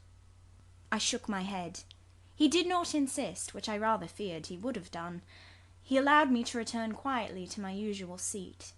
He and his aides now withdrew behind the curtain. The other party, which was headed by Colonel Dent, sat down on the crescent of chairs. One of the gentlemen, Mr. Eshton, observing me, seemed to propose that I should be asked to join them, but Lady Ingram instantly negatived the notion. No, I heard her say. She looks too stupid for any game of the sort. Ere long a bell tinkled, and the curtain drew up. Within the arch, the bulky figure of Sir George Lynn, whom Mr. Rochester had likewise chosen, was seen enveloped in a white sheet. Before him, on a table, lay open a large book, and at his side stood Amy Eshton, draped in Mr. Rochester's cloak, and holding a book in her hand. Somebody, unseen, rang the bell merrily. Then Adèle, who had insisted on being one of her guardian's party, bounded forward, scattering round her the contents of a basket of flowers she carried on her arm. Then appeared the magnificent figure of Miss Ingram, clad in white, a long veil on her head, and a wreath of roses round her brow. By her side walked Mr. Rochester, and together they drew near the table. They knelt, while Mrs. Dent and Louisa Eshton, dressed also in white, took up their stations behind them. A ceremony followed in dumb show, in which it was easy to recognize the pantomime of a marriage. At its termination, Colonel Dent and his party consulted in whispers for 2 minutes. Then the colonel called out, "Bride!" Mr. Rochester bowed, and the curtain fell. A considerable interval elapsed before it again rose. Its second rising displayed a more elaborately prepared scene than the last. The drawing-room, as I have before observed, was raised 2 steps above the dining-room, and on the top of the upper step, placed a yard or 2 back within the room, appeared a large marble basin, which I recognized as an ornament of the conservatory, where it usually stood surrounded by exotics and tenanted by goldfish, and whence it must have been transported with some trouble, on account of its size and weight. Seated on the carpet by the side of this basin was seen Mr. Rochester, costumed in shawls, with a turban on his head. His dark eyes and swarthy skin and paynim features suited the costume exactly. He looked the very model of an Eastern emir, an agent or a victim of the bowstring. Presently advanced into view Miss Ingram. She too was attired in Oriental fashion, a crimson scarf tied sash-like round the waist, an embroidered handkerchief knotted about her temples, her beautifully moulded arms bare, one of them upraised in the act of supporting a pitcher, poised gracefully on her head. Both her cast of form and feature, her complexion and her general air, suggested the idea of some Israelitish princess of the patriarchal days, and such was doubtless the character she intended to represent. She approached the basin, and bent over it as if to fill her pitcher. She again lifted it to her head. The personage on the well-brink now seemed to accost her, to make some request. She hastened, let down her pitcher on her hand, and gave him to drink. From the bosom of his robe he then produced a casket, opened it, and showed magnificent bracelets and earrings. She acted astonishment and admiration. Kneeling, he laid the treasure at her feet. Incredulity and delight were expressed by her looks and gestures. The stranger fastened the bracelets on her arms and the rings in her ears. It was Eleazar and Rebecca. The camels only were wanting. The divining party again laid their heads together. Apparently they could not agree about the word or syllable the scene illustrated. Colonel Dent, their spokesman, demanded, "The tableau of the whole," whereupon the curtain again descended. On its third rising only a portion of the drawing-room was disclosed, the rest being concealed by a screen, hung with some sort of dark and coarse drapery. The marble basin was removed. In its place stood a deal table and a kitchen chair. These objects were visible by a very dim light, proceeding from a horn lantern, the wax candles being all extinguished. Amidst this sordid scene sat a man with his clenched hands resting on his knees, and his eyes bent on the ground. I knew Mr. Rochester, though the begrimed face, the disordered dress, his coat hanging loose from one arm, as if it had been almost torn from his back in a scuffle, the desperate and scowling countenance, the rough bristling hair, might well have disguised him. As he moved, a chain clanked. To his wrists were attached fetters. "Bridewell!" exclaimed Colonel Dent, and the charade was solved. A sufficient interval having elapsed for the performers to resume their ordinary costume, they re-entered the dining-room. Mr. Rochester led in Miss Ingram. She was complimenting him on his acting. "Do you know," said she, "that, of the three characters, I liked you in the last best? Oh, had you but lived a few years earlier, what a gallant gentleman highwayman you would have made!" "Is all the soot washed from my face?" he asked, turning it towards her. "Alas, yes, the more's the pity. Nothing could be more becoming to your complexion than that ruffian's rouge." "You would like a hero of the road, then?" "An English hero of the road would be the next best thing to an Italian bandit, and that could only be surpassed by a Levantine pirate." "Well, whatever I am, remember you are my wife. We were married an hour since in the presence of all these witnesses." She giggled, and her colour rose. "Now, Dent," continued Mr. Rochester, "it is your turn." And as the other party withdrew, he and his band took the vacated seats. Miss Ingram placed herself at her leader's right hand. The other diviners filled the chairs on each side of him and her. I did not now watch the actors. I no longer waited with interest for the curtain to rise. My attention was absorbed by the spectators. My eyes, erewhile fixed on the arch, were now irresistibly attracted to the semicircle of chairs. What charade Colonel Dent and his party played, what word they chose, how they acquitted themselves, I no longer remember. But I still see the consultation which followed each scene. I see Mr. Rochester turn to Miss Ingram, and Miss Ingram to him. I see her incline her head towards him, till the jetty curls almost touch his shoulder and wave against his cheek. I hear their mutual whisperings. I recall their interchanged glances, and something even of the feeling roused by the spectacle returns in memory at this moment. I have told you, reader, that I had learnt to love Mr. Rochester. I could not unlove him now, merely because I found that he had ceased to notice me, because I might pass hours in his presence and he would never once turn his eyes in my direction, because I saw all his attentions appropriated by a great lady, who scorned to touch me with the hem of her robes as she passed, who, if ever her dark and imperious eye fell on me by chance, would withdraw it instantly, as from an object too mean to merit observation. I could not unlove him, because I felt sure he would soon marry this very lady, because I read daily in her a proud security in his intentions respecting her, because I witnessed hourly in him a style of courtship which, if careless and choosing rather to be sought than to seek, was yet in its very carelessness captivating, and in its very pride irresistible. There was nothing to cool or banish love in these circumstances, though much to create despair. Much, too, you will think, reader, to engender jealousy, if a woman in my position could presume to be jealous of a woman in Miss Ingram's. But I was not jealous, or very rarely. The nature of the pain I suffered could not be explained by that word. Miss Ingram was a mark beneath jealousy. She was too inferior to excite the feeling.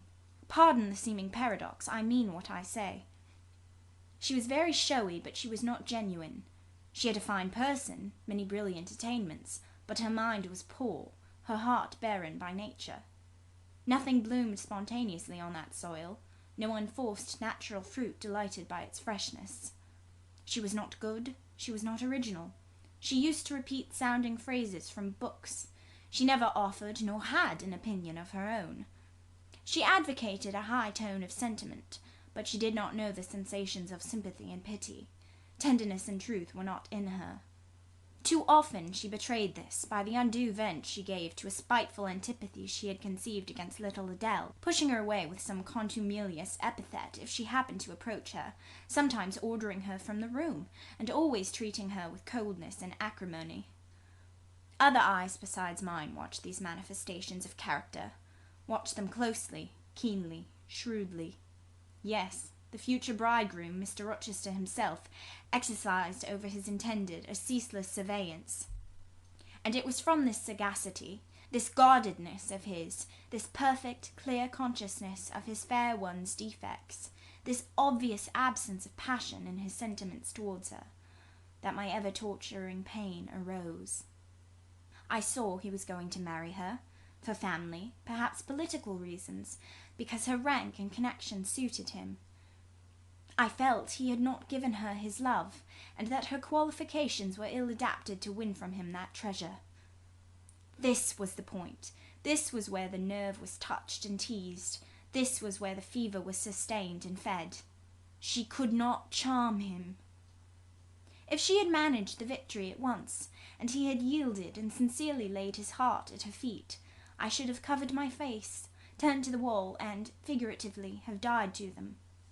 If Miss Ingram had been a good and noble woman, endowed with force, fervour, kindness, sense, I should have had one vital struggle with two tigers, jealousy and despair.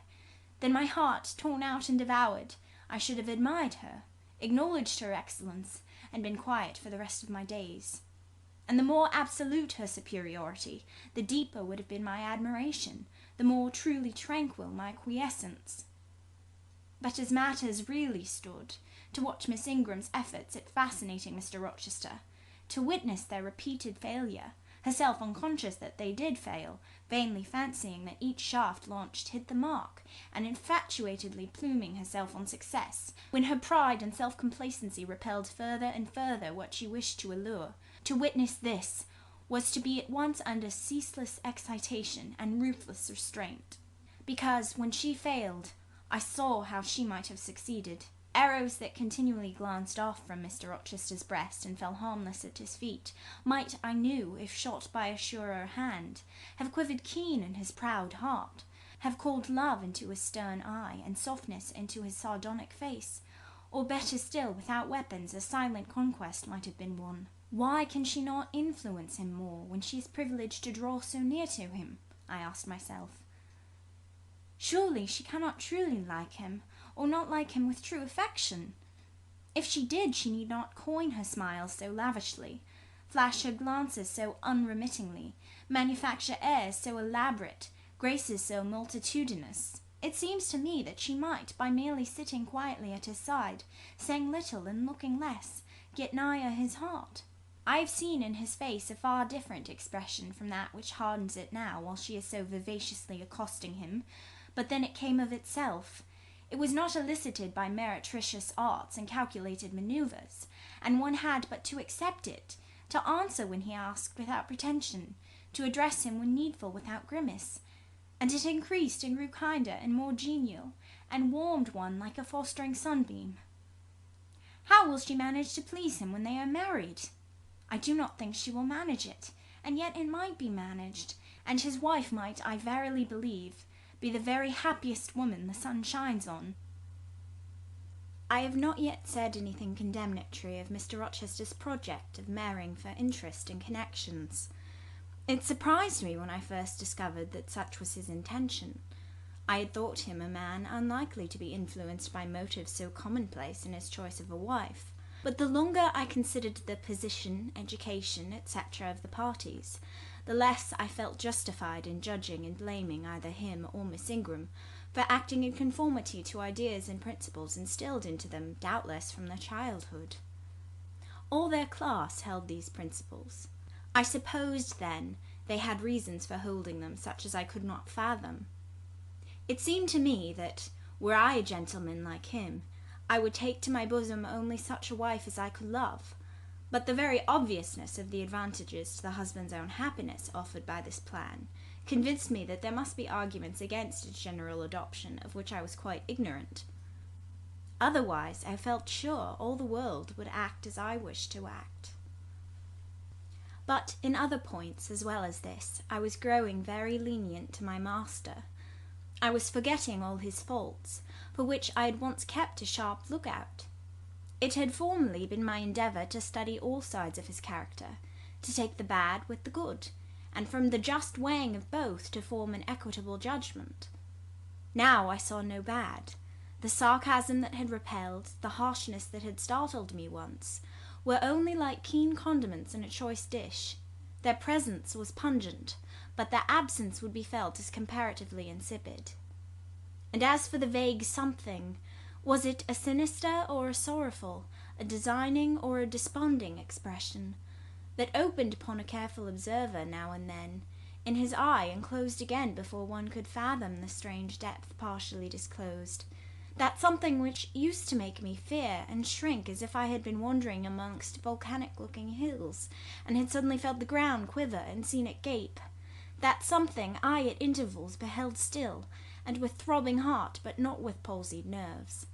Instead of wishing to shun, I longed only to dare, to divine it, and I thought Miss Ingram happy because one day she might look into the abyss at her leisure, explore its secrets, and analyze their nature. Meantime, while I thought only of my master and his future bride, saw only them, heard only their discourse, and considered only their movements of importance, the rest of the party were occupied with their own separate interests and pleasures. The ladies Lynn and Ingram continued to consort in solemn conferences, where they nodded their 2 turbans at each other, and held up their 4 hands in confronting gestures of surprise or mystery or horror, according to the theme on which their gossip ran, like a pair of magnified puppets. Mild Mrs. Dent talked with good-natured Mrs. Eshton, and the 2 sometimes bestowed a courteous word or smile on me. Sir George Lynn, Colonel Dent, and Mr. Eshton discussed politics, or county affairs, or justice business. Lord Ingram flirted with Amy Eshton. Louisa played and sang to and with one of the Misters Lynn, and Mary Ingram listened languidly to the gallant speeches of the other. Sometimes all, as with one consent, suspended their by-play to observe and listen to the principal actors, for, after all, Mr. Rochester, and, because closely connected with him, Miss Ingram, were the life and soul of the party. If he was absent from the room an hour, a perceptible dullness seemed to steal over the spirits of his guests, and his re-entrance was sure to give a fresh impulse to the vivacity of conversation. The want of his animating influence appeared to be peculiarly felt one day that he had been summoned to Millcote on business, and was not likely to return till late. The afternoon was wet. A walk the party had proposed to take to see a gipsy camp, lately pitched on a common beyond Hay, was consequently deferred. Some of the gentlemen were gone to the stables. The younger ones, together with the younger ladies, were playing billiards in the billiard room. The dowagers Ingram and Lynn sought solace in a quiet game at cards. Blanche Ingram, after having repelled by supercilious taciturnity some efforts of Mrs. Dent and Mrs. Eshton to draw her into conversation, had first murmured over some sentimental tunes and airs on the piano, and then, having fetched a novel from the library, had flung herself in haughty listlessness on a sofa, and prepared to beguile by the spell of fiction the tedious hours of absence. The room and the house were silent. Only now and then the merriment of the billiard players was heard from above. It was verging on dusk, and the clock had already given warning of the hour to dress for dinner, when little Adèle, who knelt by me in the drawing-room window-seat, suddenly exclaimed, "Voilà, Monsieur Rochester, qui revient." I turned, and Miss Ingram darted forwards from her sofa, the others too looking up from their several occupations, for at the same time a crunching of wheels and a splashing tramp of horse-hoofs became audible on the wet gravel. A post-chaise was approaching. "What can possess him to come home in that style?" said Miss Ingram. "He rode Mesrar, the black horse, did he not, when he went out? And Pilot was with him. What has he done with the animals?" As she said this, she approached her tall person in ample garments so near the window that I was obliged to bend back almost to the breaking of my spine. In her eagerness she did not observe me at first, but when she did she curled her lip and moved to another casement. The post-chaise stopped, the driver rang the door-bell, and a gentleman alighted attired in travelling garb. But it was not Mr. Rochester. It was a tall, fashionable-looking man, a stranger. "How provoking!" exclaimed Miss Ingram. "You tiresome monkey!" apostrophizing Adèle. "Who perched you up in the window to give false intelligence?" And she cast on me an angry glance, as if I were in fault. Some parleying was audible in the hall, and soon the newcomer entered. He bowed to Lady Ingram, as deeming her the eldest lady present. "It appears I come at an inopportune time, madam," said he, "when my friend Mr. Rochester is from home. But I arrive from a very long journey, and I think I may presume so far on old and intimate acquaintance as to install myself here till he returns." His manner was polite. His accent in speaking struck me as being somewhat unusual, not precisely foreign, but still not altogether English. His age might be about Mr. Rochester's, between 30 and 40. His complexion was singularly sallow, otherwise he was a fine-looking man, at first sight especially. On closer examination you detected something in his face that displeased, or rather that failed to please. His features were regular but too relaxed. His eye was large and well cut, but the life looking out of it was a tame, vacant life. At least so I thought. The sound of the dressing-bell dispersed the party. It was not till after dinner that I saw him again. He then seemed quite at his ease. But I liked his physiognomy even less than before. It struck me as being at the same time unsettled and inanimate. His eye wandered, and had no meaning in its wandering. This gave him an odd look, such as I never remembered to have seen. For a handsome and not an unamiable-looking man, he repelled me exceedingly. There was no power in that smooth-skinned face of a full oval shape, no firmness in that aquiline nose and small cherry mouth. There was no thought on the low, even forehead, no command in that blank brown eye. As I sat in my usual nook, and looked at him with the light of the girandoles on the mantelpiece beaming full over him, for he occupied an armchair drawn close to the fire, and kept shrinking still nearer, as if he were cold, I compared him with Mr. Rochester. I think, with deference be it spoken, the contrast could not be much greater between a sleek gander and a fierce falcon, between a meek sheep and the rough-coated, keen-eyed dog, its guardian. He had spoken of Mr. Rochester as an old friend. A curious friendship theirs must have been, a pointed illustration indeed of the old adage that extremes meet. 2 or 3 of the gentlemen sat near him, and I caught at times scraps of their conversation across the room. At first I could not make much sense of what I heard, for the discourse of Louisa Eshton and Mary Ingram, who sat nearer to me, confused the fragmentary sentences that reached me at intervals. These last were discussing the stranger. They both called him a beautiful man. Louisa said he was the love of a creature, and she adored him. And Mary instanced his pretty little mouth, and nice nose, as her ideal of the charming. And what a sweet-tempered forehead he has, cried Louisa. So smooth, none of those frowning irregularities I dislike so much, and such a placid eye and smile. And then, to my great relief, Mr. Henry Lynn summoned them to the other side of the room to settle some point about the deferred excursion to Hay Common. I was now able to concentrate my attention on the group by the fire, and I presently gathered that the newcomer was called Mr. Mason. Then I learned that he was but just arrived in England, and that he came from some hot country, which was the reason, doubtless, his face was so sallow, and that he sat so near the hearth and wore a surtout in the house. Presently the words Jamaica, Kingston, Spanish Town indicated the West Indies as his residence, and it was with no little surprise I gathered ere long that he had there first seen and become acquainted with Mr. Rochester. He spoke of his friend's dislike of the burning heats, the hurricanes, and rainy seasons of that region. I knew Mr. Rochester had been a traveller, Mrs. Fairfax had said so, but I thought the continent of Europe had bounded his wanderings. Till now I had never heard a hint given of visits to more distant shores. I was pondering these things when an incident, and a somewhat unexpected one, broke the thread of my musings.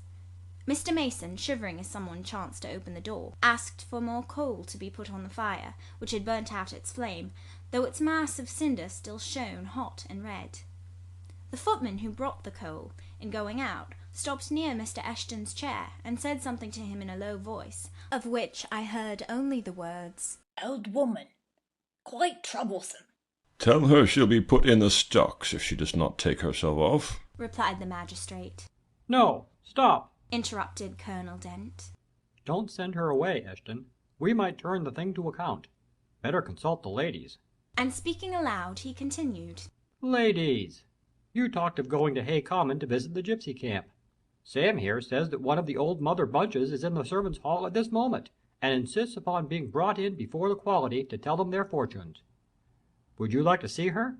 "Surely, Colonel," cried Lady Ingram, "you would not encourage such a low impostor. Dismiss her, by all means, at once." "But I cannot persuade her to go away, my lady," said the footman, "nor can any of the servants. Mrs. Fairfax is with her just now, entreating her to be gone. But she has taken a chair in the chimney corner, and says nothing shall stir her from it till she gets leave to come in here." "What does she want?" asked Mrs. Eshton. "To tell the gentry their fortunes, she says, mum, and she swears she must and will do it." What is she like?" inquired the Mrs. Eshton in a breath. "A shockingly ugly old creature, miss, almost as black as a crock." "Why, she's a real sorceress," cried Frederick Lynn. "Let us have her in, of course." "To be sure," rejoined his brother. "It would be 1,000 pities to throw away such a chance of fun." "My dear boys, what are you thinking about?" exclaimed Mrs. Lynn. "I cannot possibly countenance any such inconsistent proceeding," chimed in the Dowager Ingram. "Indeed, mamma, but you can, and will," pronounced the haughty voice of Blanche, as she turned round on the piano stool, where till now she had sat silent, apparently examining sundry sheets of music. "I have a curiosity to hear my fortune told. Therefore, Sam, order the beldame forward." "My darling Blanche, recollect." "I do. I recollect all you can suggest, and I must have my will. Quick, Sam." "Yes, yes." "Yes." "Let her come." "It will be excellent sport." The footman still lingered. "She looks such a rough one," said he. "Go!" ejaculated Miss Ingram, and the man went. Excitement instantly seized the whole party. A running fire of raillery and jest was proceeding when Sam returned. "She won't come now," said he. "She says it's not her mission to appear before the vulgar herd. Them's her words. I must show her into a room by herself, and then those who wish to consult her must go to her one by one." "You see now, my queenly Blanche," began Lady Ingram. "She encroaches. Be advised, my angel girl, and—" "Show her into the library, of course," cut in the angel girl. "It is not my mission to listen to her before the vulgar herd, either. I mean to have her all to myself. Is there a fire in the library?" "Yes, mum. But she looks such a tinkler." "Cease that chatter, blockhead, and do my bidding. Again Sam vanished, and mystery, animation, expectation rose to full flow once more. "She's ready now," said the footman as he reappeared. "She wishes to know who will be her first visitor." "I think I had better just look in upon her before any of the ladies go," said Colonel Dent. "Tell her, Sam, a gentleman is coming." Sam went and returned. "She says, sir, that she'll have no gentleman. They need not trouble themselves to come near her, nor," he added, with difficulty suppressing a titter, "any ladies either, except the young and single." "By Jove, she has taste!" exclaimed Henry Lynn. Miss Ingram rose solemnly. "I go first," she said, in a tone which might have befitted the leader of a forlorn hope, mounting a breach in the van of his men. "Oh, my best! Oh, my dearest! Pause! Reflect!" was her mamma's cry, but she swept past her in stately silence, passed through the door which Colonel Dent held open, and we heard her into the library. A comparative silence ensued. Lady Ingram thought it lucre to wring her hands, which she did accordingly. Miss Mary declared she felt, for her part, she never dared venture. Amy and Louisa Eshton tittered under their breath and looked a little frightened. The minutes passed very slowly. 15 were counted before the library door again opened. Miss Ingram returned to us through the arch. Would she laugh? Would she take it as a joke? All eyes met her with a glance of eager curiosity, and she met all eyes with one of rebuff and coldness. She looked neither flurried nor merry. She walked stiffly to her seat and took it in silence. "Well, Blanche?" said Lord Ingram. "What did she say, sister?" asked Mary. "What did you think?" "How do you feel?" "Is she a real fortune-teller?" demanded the Mrs. Eshton. Now, good people," returned Miss Ingram. "don't press upon me. Really, your organs of wonder and credulity are easily excited. You seem, by the importance of you all, my good mamma included, ascribed to this matter, absolutely to believe we have a genuine witch in the house, who is in close alliance with the old gentleman. I have seen a gipsy vagabond. She has practised in hackneyed fashion the science of palmistry, and told me what such people usually tell. My whim is gratified. And now I think Mr. Eshton will do well to put the hag in the stocks tomorrow morning, as he threatened." Miss Ingram took a book, leant back in her chair, and so declined further conversation. I watched her for nearly half an hour. During all that time she never turned a page, and her face grew momentarily darker, more dissatisfied, and more sourly expressive of disappointment. She had obviously not heard anything to her advantage, and it seemed to me from her prolonged fit of gloom and taciturnity that she herself, notwithstanding her professed indifference, attached undue importance to whatever revelations had been made her. Meantime, Mary Ingram, Amy and Louisa Eshton declared they dared not go alone, and yet they all wished to go. A negotiation was opened through the medium of the ambassador, Sam, and after much pacing to and fro, till I think the said Sam's calves must have ached with the exercise, permission was at last with great difficulty extorted from the rigorous Sibyl for the 3 to wait upon her in a body. Their visit was not so still as Miss Ingram's had been.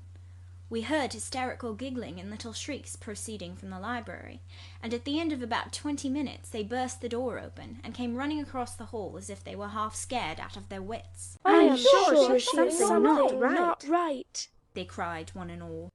"She told us such things. She knows all about us." And they sank breathless into the various seats the gentleman hastened to bring them. Pressed for further explanation, they declared she had told them of things they had said and done when they were mere children, described books and ornaments they had in their boudoirs at home, keepsakes the different relations had presented to them. They affirmed that she had even divined their thoughts, and had whispered in the ear of each the name of the person she liked best in the world, and informed them of what they most wished for. Here the gentleman interposed with earnest petitions to be further enlightened on these 2 last-named points, but they got only blushes, ejaculations, tremors, and titters in return for their importunity. The matrons, meantime, offered vinaigrettes and wielded fans, and again reiterated the expression of their concern that their warning had not been taken in time, and the elder gentlemen laughed, and the younger urged their services on the agitated fair ones. In the midst of the tumult, and while my eyes and ears were fully engaged in the scene before me, I heard a hem close at my elbow. I turned and saw Sam. "If you please, miss, The gypsy declares that there is another young single lady in the room who has not been to her yet, and she swears she will not go till she has seen all. I thought it must be you. There is no one else for it. What shall I tell her?" "Oh, I will go by all means," I answered, and I was glad of the unexpected opportunity to gratify my much excited curiosity. I slipped out of the room unobserved by any eye, for the company was gathered in one mass about the trembling trio just returned, and I closed the door quietly behind me. "If you like, miss," said Sam, "I'll wait in the hall for you, and if she frightens you, just call, and I'll come in." "No, Sam, return to the kitchen. I am not in the least afraid." Nor was I, but I was a good deal interested and excited. End of chapter 18.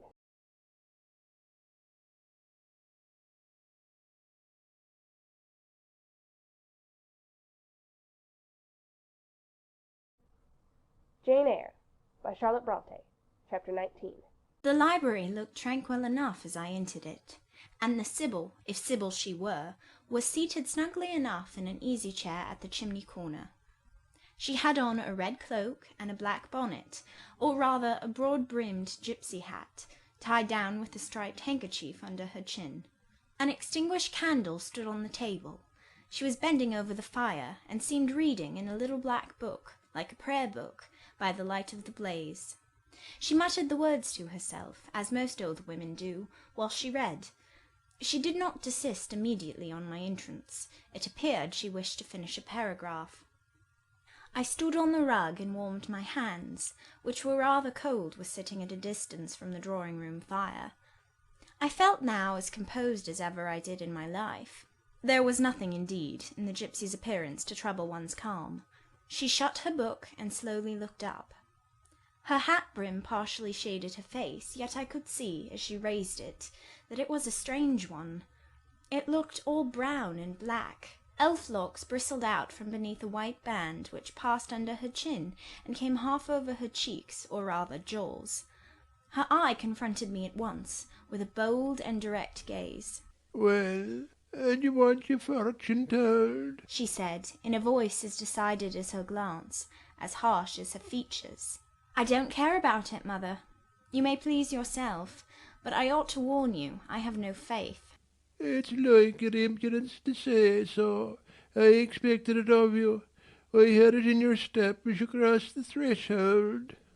"Did you? You've a quick ear." "I have, and a quick eye, and a quick brain." "You need them all in your trade." "I do, especially when I've customers like you to deal with. Why don't you tremble?" "I'm not cold." "Why don't you turn pale?" "I'm not sick." "Why don't you consult my art?" "I'm not silly." The old crone nickered a laugh under her bonnet and bandage.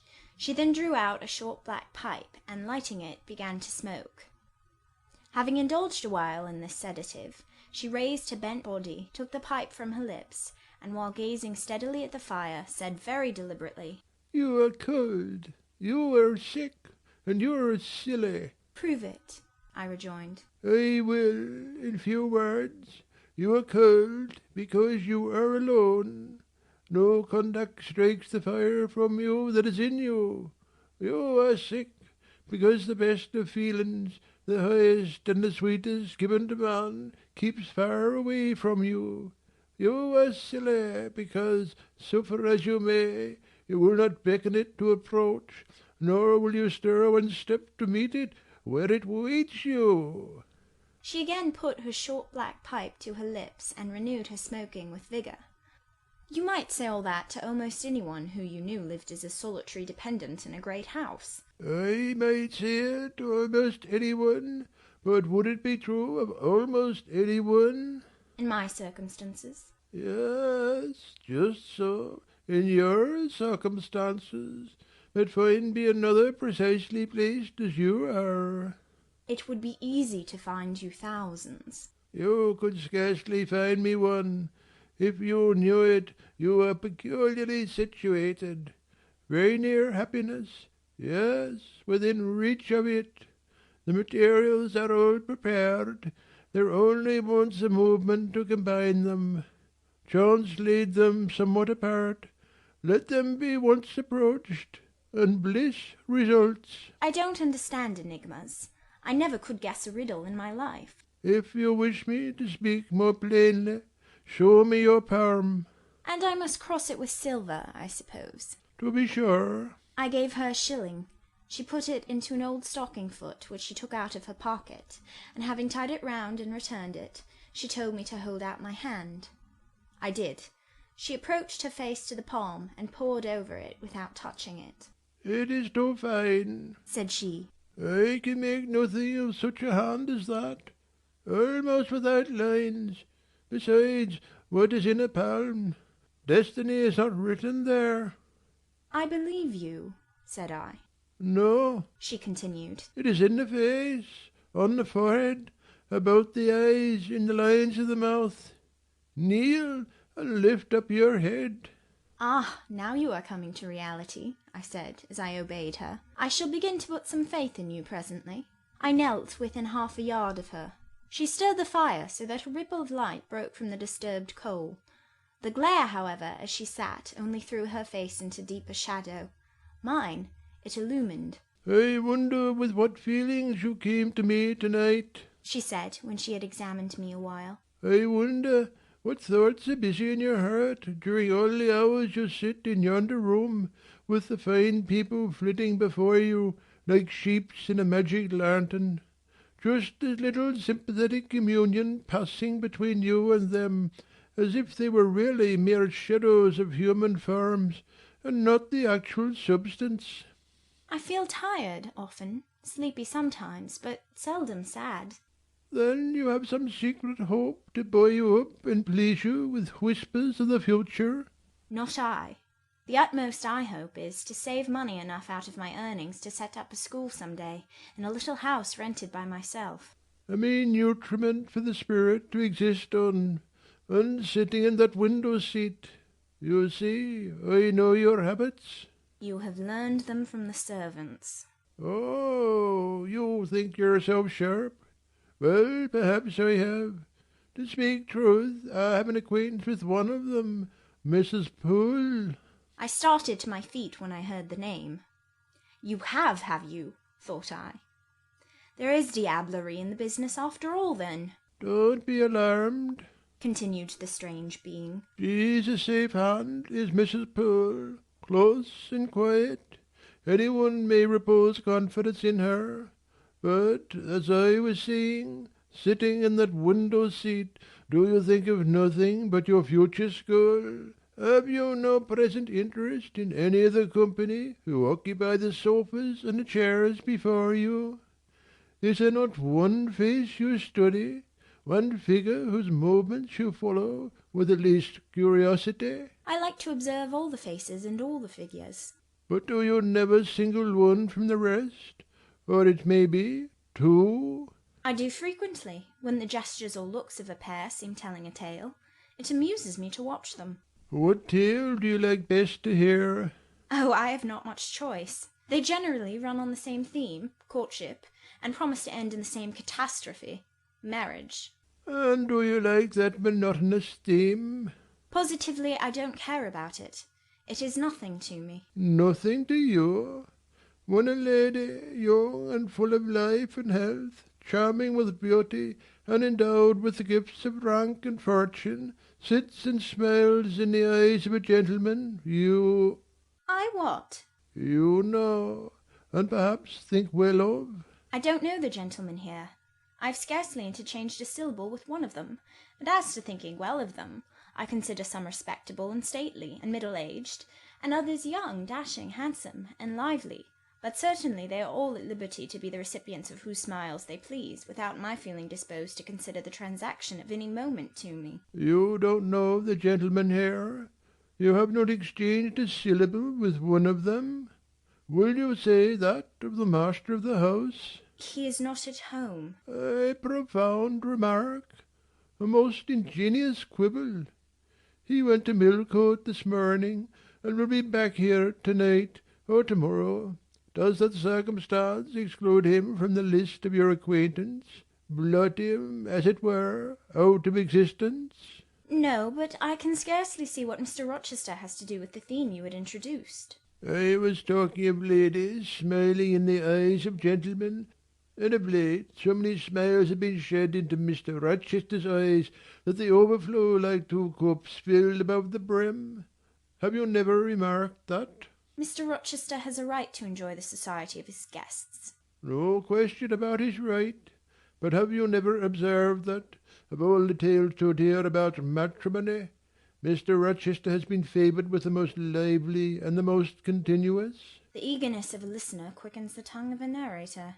I said this rather to myself than to the gipsy, whose strange talk, voice, manner had by this time wrapped me in a kind of dream. One unexpected sentence came from her lips after another, till I got involved in a web of mystification, and wondered what unseen spirit had been sitting for weeks by my heart watching its workings, and taking record of every pulse. Eagerness of a listener, repeated she. Yes, Mr. Rochester had sat by the hour, his ear inclined to the fascinating lips that took such delight in their task of communicating, and Mr. Rochester was so willing to receive, and looked so grateful for the pastime given him. You have noticed this? Grateful? I cannot remember detecting gratitude in his face. Detecting? You have analyzed, then, and what did you detect, if not gratitude? I said nothing. You have seen love, have you not? And looking forward, you have seen him married, and beheld his bride happy? Humph, not exactly. Your witch's skill is rather at fault sometimes. What the devil have you seen, then? Never mind. I came here to inquire, not to confess. Is it known that Mr. Rochester is to be married? Yes, and to the beautiful Miss Ingram. Shortly. Appearances would warrant that conclusion, and no doubt, though with an audacity that wants chastising out of you, you seem to question it. They will be a superlatively happy pair. He must love such a handsome, noble, witty, accomplished lady, and probably she loves him, or if not his person, at least his purse. I know she considers the Rochester estate eligible to the last degree, though, God pardon me, I told her something on that point about an hour ago which made her look wondrous grave. The corners of her mouth fell half an inch. I would advise her black-avised suitor to look out. If another comes, with a longer or a clearer rent roll, he's dished. But, mother, I did not come to hear Mr. Rochester's fortune. I came to hear my own, and you have told me nothing of it. Your fortune is yet doubtful. When I examined your face, one trait contradicted another. Chance has meted you a measure of happiness. That I know. I knew it before I came here this evening. She has laid it carefully on one side for you. I saw her do it. It depends on yourself to stretch out your hand and take it up. But whether you will do so is the problem I study. Kneel again on the rug. Don't keep me long, the fire scorches me. I knelt. She did not stoop towards me, but only gazed, leaning back in her chair. She began muttering. The flame flickers in the eye shines like dew, it looks soft and full of feeling, it smiles at my jargon, it is susceptible, impression follows impression through its clear sphere. Where it ceases to smile, it is sad. An unconscious lassitude weighs on the lid. That signifies melancholy resulting from loneliness. It turns from me. It will not suffer further scrutiny. It seems to deny, by a mocking glance, the truth of the discoveries I have already made, to disown the charge both of sensibility and chagrin.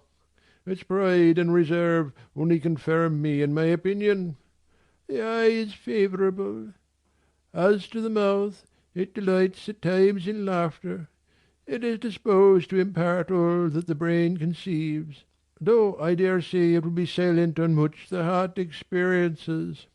Mobile and flexible, it was never intended to be compressed in the eternal silence and solitude. It is a mouth which would speak much, and smile often, and have human affection for its interlocutor. That feature, too, is propitious. I see no enemy to a fortunate issue but in the brow, and that brow professes to say, I can live alone if self-respect and circumstances require me so to do. I would not sell my soul to buy bliss. I have an inward treasure born with me, which can keep me alive if all extraneous delights should be withheld, or offered only at a price I cannot afford to give. The forehead declares, reason sits firm and holds the reins, and she will not let the feelings burst away and hurry her to wild chasms. The passions may rage furiously, like true heathens, as they are, and the desires may imagine all sorts of vain things, but judgment shall have still the last word in every argument, and the casting vote in every decision. Strong wind, earthquake shock, and fire may pass by, but I shall follow the guiding of that still small voice which interprets the dictates of conscience. Well said, forehead. Your declaration shall be respected. I have formed my plans. Right plans I deem them, and in them I have attended to the claims of conscience, the counsels of reason. I know how soon youth would fade and bloom perish, if in the cup of bliss offered but one dreg of shame or one flavour of remorse were detected. And I do not want sacrifice, sorrow, dissolution. Such is not my taste. I wish to foster, not to blight, to earn gratitude, not to wring tears of blood, no, nor of brine.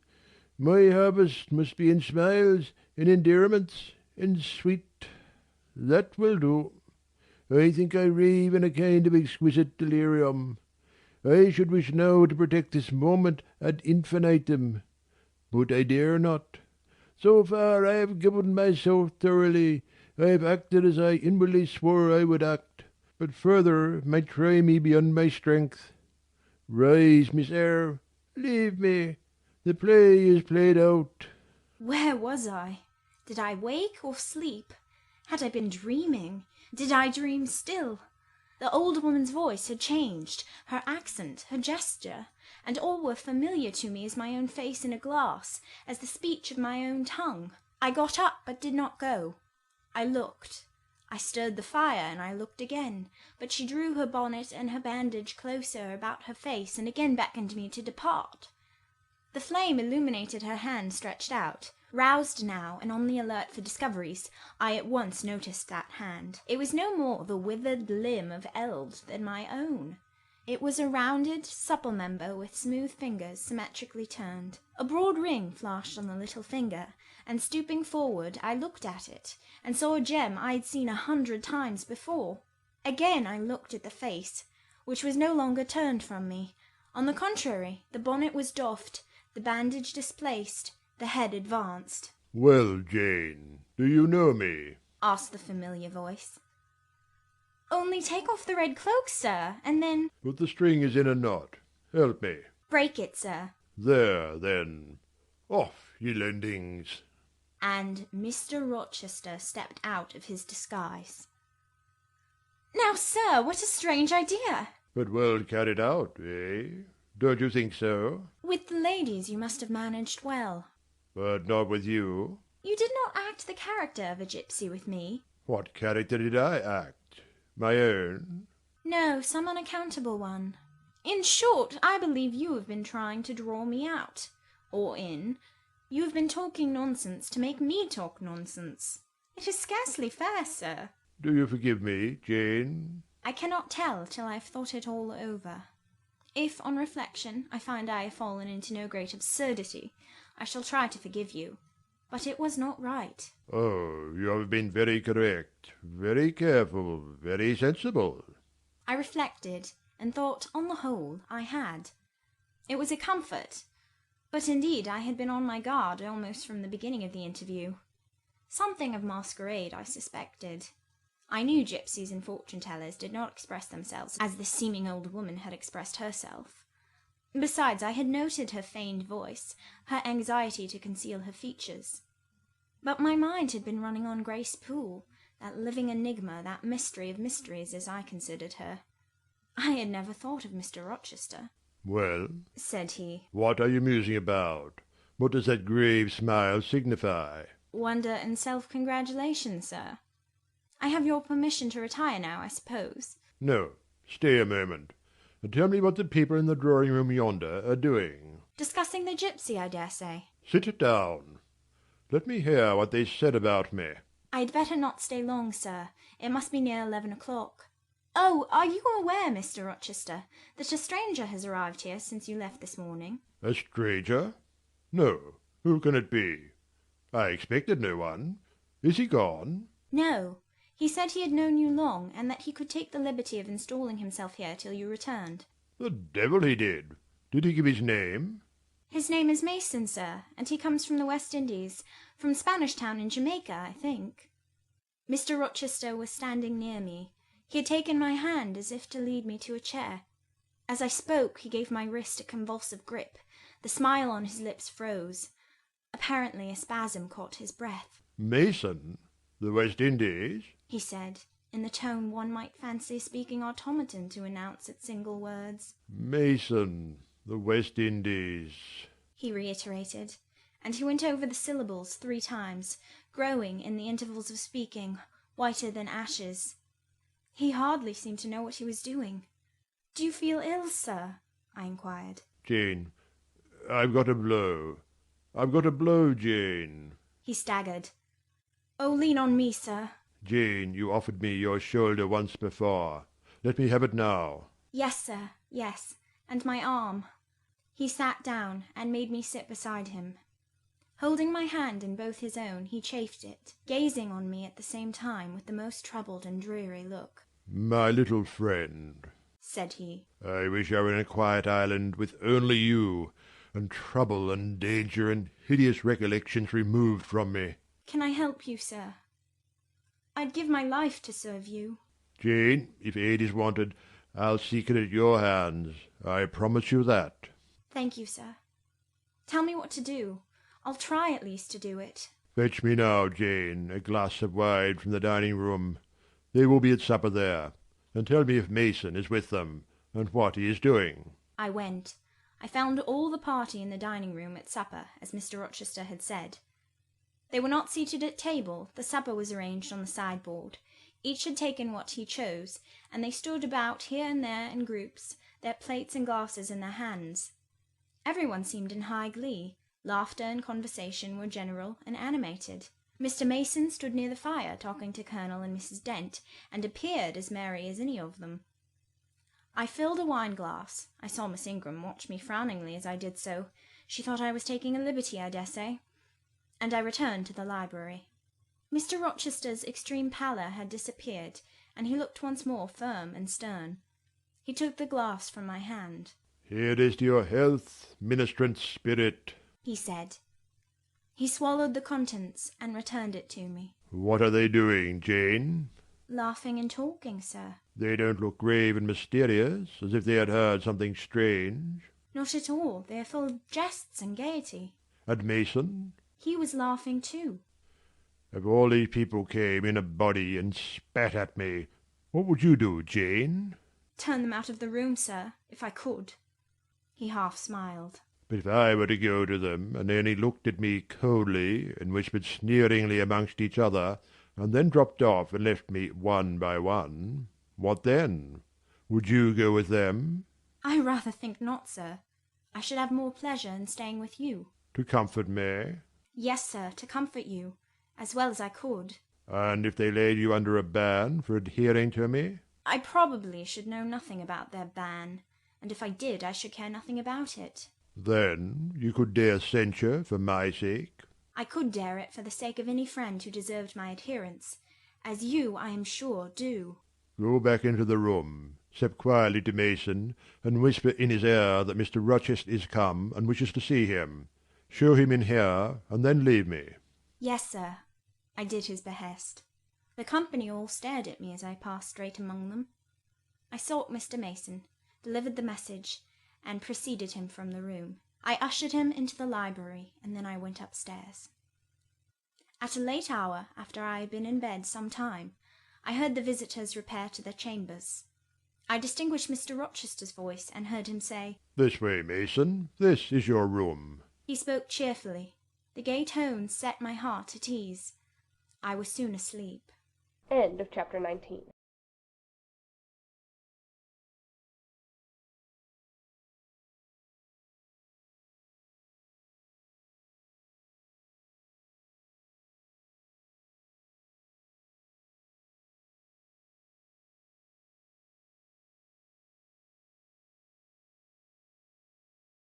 Jane Eyre by Charlotte Bronte.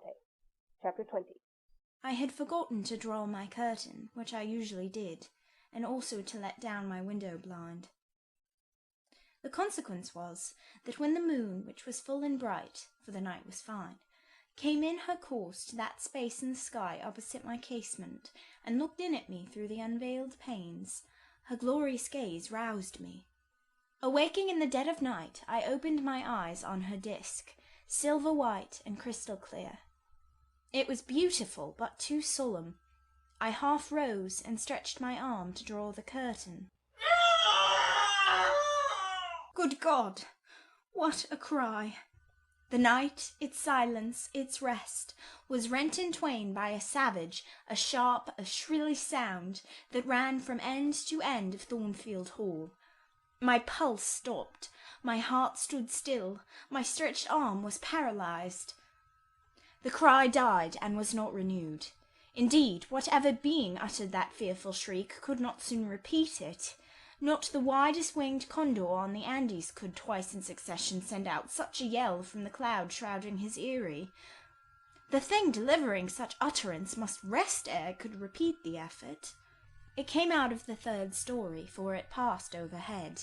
And overhead, yes, in the room just above my chamber ceiling, I now heard a struggle, a deadly one it seemed from the noise, and a half-smothered voice shouted, "Help! Help! Help!" 3 times, rapidly. "No one come!" it cried, and then, while the staggering and stamping went on wildly, I distinguished through plank and plaster, "Rochester!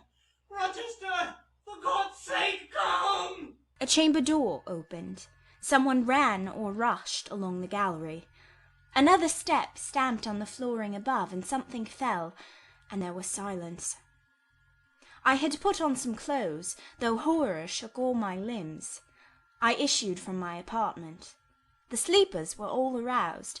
Ejaculations, terrified murmurs sounded in every room. Door after door unclosed. One looked out, and another looked out. The gallery filled. Gentlemen and ladies alike had quitted their beds, and— "Oh, what is it?" Who is hurt? What has happened? Fetch a light. Is it fire? Are there robbers?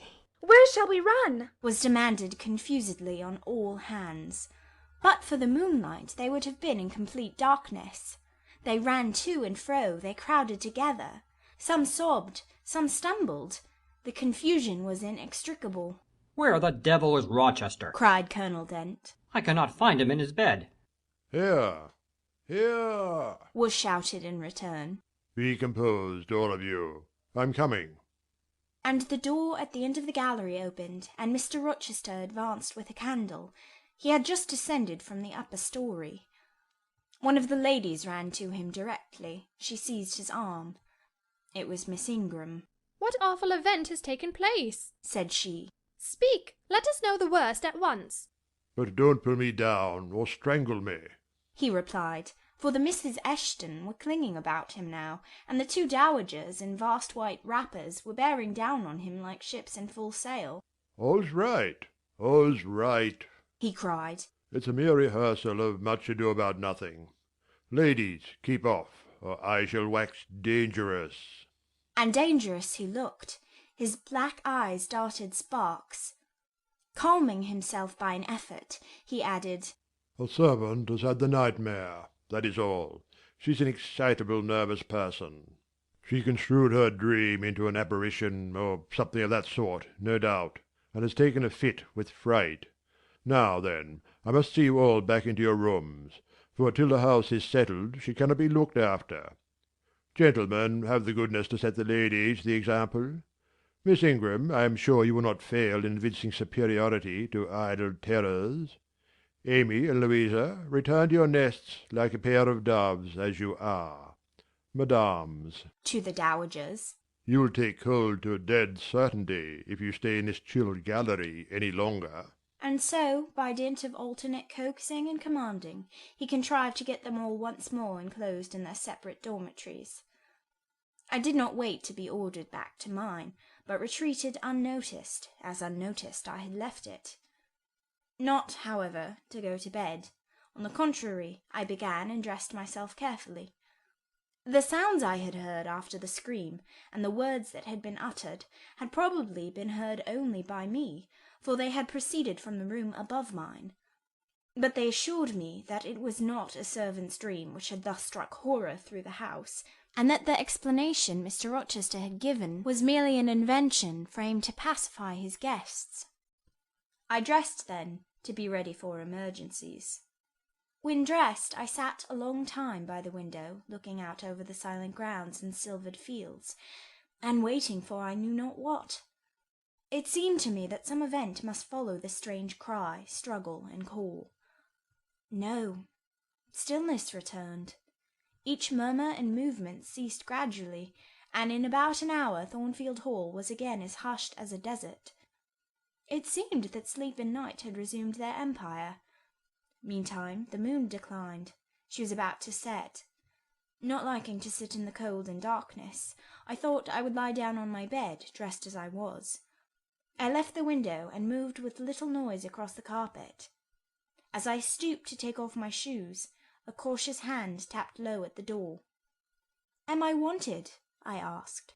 "Are you up?" asked the voice I expected to hear, viz. My master's. "Yes, sir." "And dressed?" "Yes." "Come out then, quietly." I obeyed. Mr. Rochester stood in the gallery holding a light.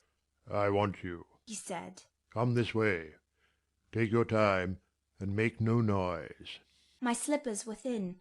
I could walk the matted floor as softly as a cat. He glided up the gallery and up the stairs, and stopped in the dark, low corridor of the fateful third story. I had followed and stood at his side. "Have you a sponge in your room?" he asked in a whisper. "Yes, sir." "Have you any salts? Volatile salts?" "Yes." "Go back and fetch both." I returned, sought the sponge on the washstand, the salts in my drawer, and once more retraced my steps. He still waited. He held a key in his hand. Approaching one of the small black doors, he put it in the lock.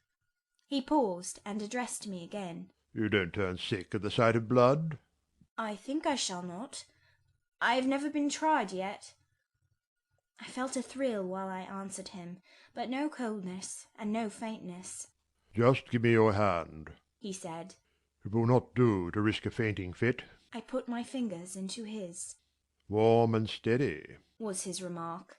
He turned the key and opened the door. I saw a room I remembered to have seen before, the day Mrs. Fairfax showed me over the house. It was hung with tapestry, but the tapestry was now looped up in one part, and there was a door apparent, which had then been concealed. This door was open.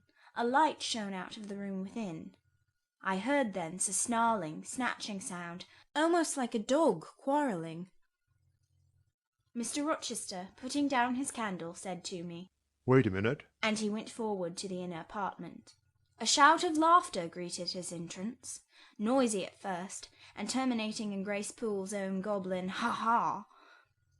She, then, was there. He made some sort of arrangement without speaking, though I heard a low voice address him. He came out and closed the door behind him.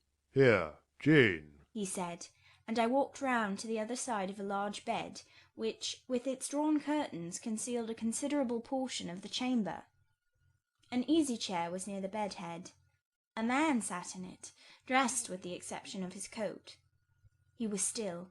His head leaned back. His eyes were closed. Mr. Rochester held the candle over him. I recognized in his pale and seemingly lifeless face the stranger, Mason. I saw, too, that his linen on one side and one arm was almost soaked in blood. "Hold the candle," said Mr. Rochester, and I took it. He fetched a basin of water from the washstand. Hold that, said he. I obeyed. He took the sponge, dipped it in, and moistened the corpse-like face. He asked for my smelling bottle, and applied it to the nostrils. Mr. Mason shortly unclosed his eyes. He groaned. Mr. Rochester opened the shirt of the wounded man, whose arm and shoulder were bandaged. He sponged away blood trickling fast down. "Is there immediate danger?" murmured Mr. Mason. Pooh! No, a mere scratch. Don't be so overcome, man. Bear up. I'll fetch a surgeon for you now, myself. You'll be able to be removed by morning, I hope. Jane, he continued. Sir? I shall have to leave you in this room with this gentleman, for an hour, or perhaps 2 hours. You will sponge the blood as I do when it returns. If he feels faint, you will put the glass of water on that stand to his lips, and your salts to his nose. You will not speak to him on any pretext, and, Richard, it will be at the peril of your life if you speak to her. Open your lips, agitate yourself, and I'll not answer for the consequences. Again the poor man groaned. He looked as if he dared not move. Fear, either of death or of something else, appeared almost to paralyse him.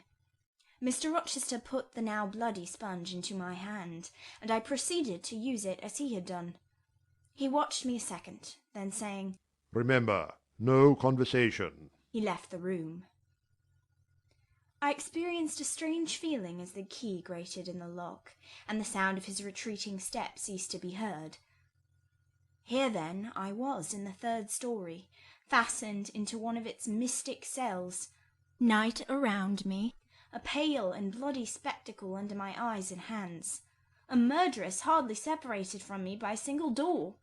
Yes, that was appalling. The rest I could bear, but I shuddered at the thought of Grace Poole bursting out upon me. I must keep to my post, however. I must watch this ghastly countenance, these blue still lips forbidden to unclose, these eyes now shut, now opening, now wandering through the room, now fixing on me, and ever glazed with the dullness of horror. I must dip my hand again and again in the basin of blood and water, and wipe away the trickling gore. I must see the light of the unsnuffed candle wane on my employment, the shadows darken on the wrought antique tapestry round me, and grow black under the hangings of the vast old bed, and quiver strangely over the doors of a great cabinet opposite, whose front, divided into 12 panels, bore, in grim design, the heads of the 12 apostles, each enclosed in its separate panel as in a frame, while above them at the top rose an ebon crucifix and a dying Christ. According as the shifting obscurity and flickering gleam hovered here or glanced there, it was now the bearded physician Luke that bent his brow, now St. John's long hair that waved, and anon the devilish face of Judas that grew out of the panel, and seemed gathering life and threatening a revelation of the arch-traitor, of Satan himself in his subordinate's form. Amidst all this I had to listen as well as watch, to listen for the movements of the wild beast or the fiend in yonder side den. But since Mr. Rochester's visit it seemed spellbound. All the night I heard but 3 sounds at 3 long intervals, a step creak, a momentary renewal of the snarling canine noise, and a deep human groan. Then my own thoughts worried me. What crime was this that lived incarnate in this sequestered mansion, and could neither be expelled nor subdued by the owner? What mystery that broke out now in fire and now in blood, at the deadest hours of night?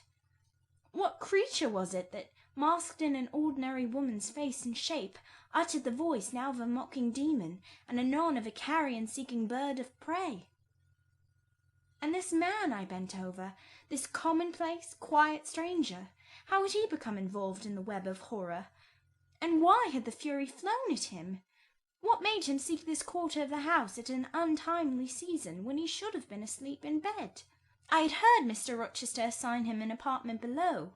What brought him here? And why now was he so tame under the violence or treachery done him? Why did he so quietly submit to the concealment Mr. Rochester enforced? Why did Mr. Rochester enforce this concealment? His guest had been outraged. His own life on a former occasion had been hideously plotted against, and both attempts he smothered in secrecy, and sank in oblivion. Lastly, I saw Mr. Mason was submissive to Mr. Rochester, that the impetuous will of the latter held complete sway over the inertness of the former. The few words which had passed between them assured me of this. It was evident that in their former intercourse the passive disposition of the one had been habitually influenced by the active energy of the other. Whence then had arisen Mr. Rochester's dismay when he heard of Mr. Mason's arrival? Why had the mere name of this unresisting individual, whom his word now sufficed to control like a child, fallen on him a few hours since, as a thunderbolt might fall on an oak? Oh, I could not forget his look and his paleness when he whispered, "Jane, I've got a blow. I've got a blow, Jane." I could not forget how the arm had trembled which he rested on my shoulder, and it was no light matter which could thus bow the resolute spirit and thrill the vigorous frame of Fairfax Rochester. "When will he come? When will he come?" I cried inwardly, as the night lingered and lingered, as my bleeding patient drooped, moaned, sickened, and neither day nor aid arrived. I had again and again held the water to Mason's white lips, again and again offered him the stimulating salts. My efforts seemed ineffectual. Either bodily or mental suffering, or loss of blood, or all three combined, were fast prostrating his strength. He moaned so, and looked so weak, wild, and lost, I feared he was dying, and I might not even speak to him. The candle, wasted at last, went out. As it expired, I perceived streaks of grey light edging the window curtains. Dawn was then approaching. Presently I heard Pilot bark far below, out of his distant kennel in the courtyard. Hope revived. Nor was it unwarranted. In 5 minutes more the grating key, the yielding lock, warned me my watch was relieved. It could not have lasted more than 2 hours. Many a week has seemed shorter. Mr. Rochester entered, and with him the surgeon he had been to fetch. "Now, Carter, be on the alert," he said to this last. "I give you but half an hour for dressing the wound, fastening the bandages, getting the patient downstairs, and all." But is he fit to move, sir? "No doubt of it. It is nothing serious. He is nervous. His spirits must be kept up. Come, set to work." Mr. Rochester drew back the thick curtain, drew up the Holland blind, let in all the daylight he could, and I was surprised and cheered to see how far dawn was advanced, what rosy streaks were beginning to brighten the east. Then he approached Mason, whom the surgeon was already handling. "Now, my good fellow, how are you?" he asked. "She's done for me, I fear," was the faint reply. "Not a whit. Courage! This day fortnight you'll hardly be a pin the worse of it. You've lost a little blood, that's all. Carter, assure him there's no danger." I can do that conscientiously, said Carter, who had now undone the bandages. Only I wish I could have got here sooner. He would not have bled so much. But how is this? The flesh on the shoulder is torn as well as cut. This wound was not done with a knife. There have been teeth here. "She bit me," he murmured. "She worried me like a tigress when Rochester got the knife from her." "You should not have yielded. You should have grappled with her at once," said Mr. Rochester. "But under such circumstances, what could one do?" returned Mason. "Oh, it was frightful," he added, shuddering. "And I did not expect it. She looked so quiet at first." "I warned you," was his friend's answer. "I said, be on your guard when you go near her. Besides, you might have waited till tomorrow, and had me with you. It was mere folly to attempt the interview tonight, and alone." "I thought I could have done some good." You thought. Yes, it makes me impatient to hear you. But, however, you have suffered, and are likely to suffer enough for not taking my advice. So I'll say no more. Carter, hurry, hurry! The sun will soon rise, and I must have him off." Directly, sir. The shoulder is just bandaged. I must look to this other wound in the arm. She has had her teeth here, too, I think. "She sucked the blood. She said she'd drain my heart," said Mason. I saw Mr. Rochester shudder. A singularly marked expression of disgust, horror, hatred warped his countenance almost to distortion. But he only said, Come, be silent, Richard, and never mind her gibberish. Don't repeat it. I wish I could forget it, was the answer. You will, when you are out of the country. When you get back to Spanish Town, you may think of her as dead and buried. Or rather, you need not think of her at all. Impossible to forget this night. It is not impossible. Have some energy, man. You thought you were as dead as a herring 2 hours since, and you are all alive and talking now. There, Carter has done with you, or nearly so. I'll make you decent in a trice.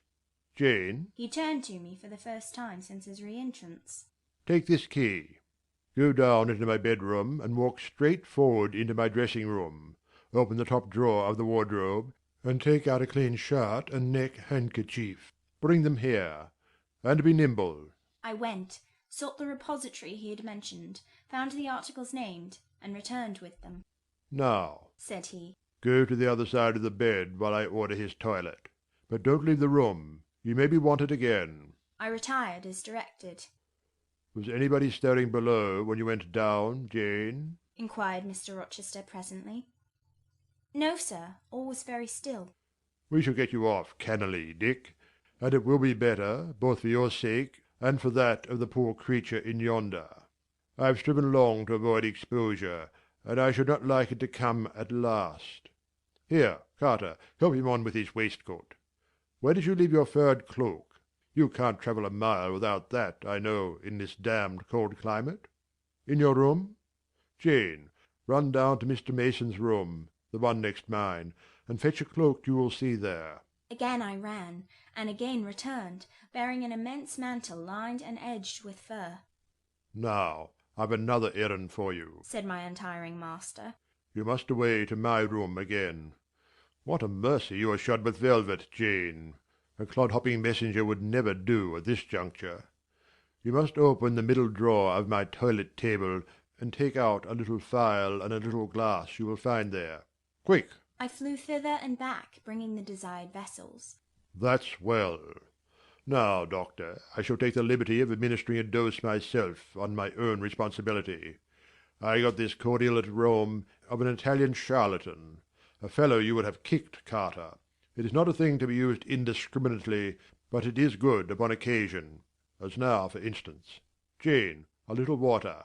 He held out the tiny glass, and I half filled it from the water bottle on the washstand. That will do. Now wet the lip of the phial. I did so. He measured 12 drops of a crimson liquid, and presented it to Mason. Drink, Richard. It will give you the heart you lack for an hour or so. But will it hurt me? Is it inflammatory? Drink, drink, drink. Mr. Mason obeyed, because it was evidently useless to resist. He was dressed now. He still looked pale, but he was no longer gory and sullied. Mr. Rochester let him sit 3 minutes after he had swallowed the liquid. He then took his arm. Now I am sure you can get on your feet, he said. Try. The patient rose. Carter, take him under the other shoulder. Be of good cheer. Richard, step out. That's it. I do feel better, remarked Mr. Mason. I am sure you do. Now, Jane, trip on before us, away to the back stairs. Unbolt the side passage door, and tell the driver of the post-chaise you will see in the yard, or just outside, for I told him not to drive his rattling wheels over the pavement, to be ready. We are coming.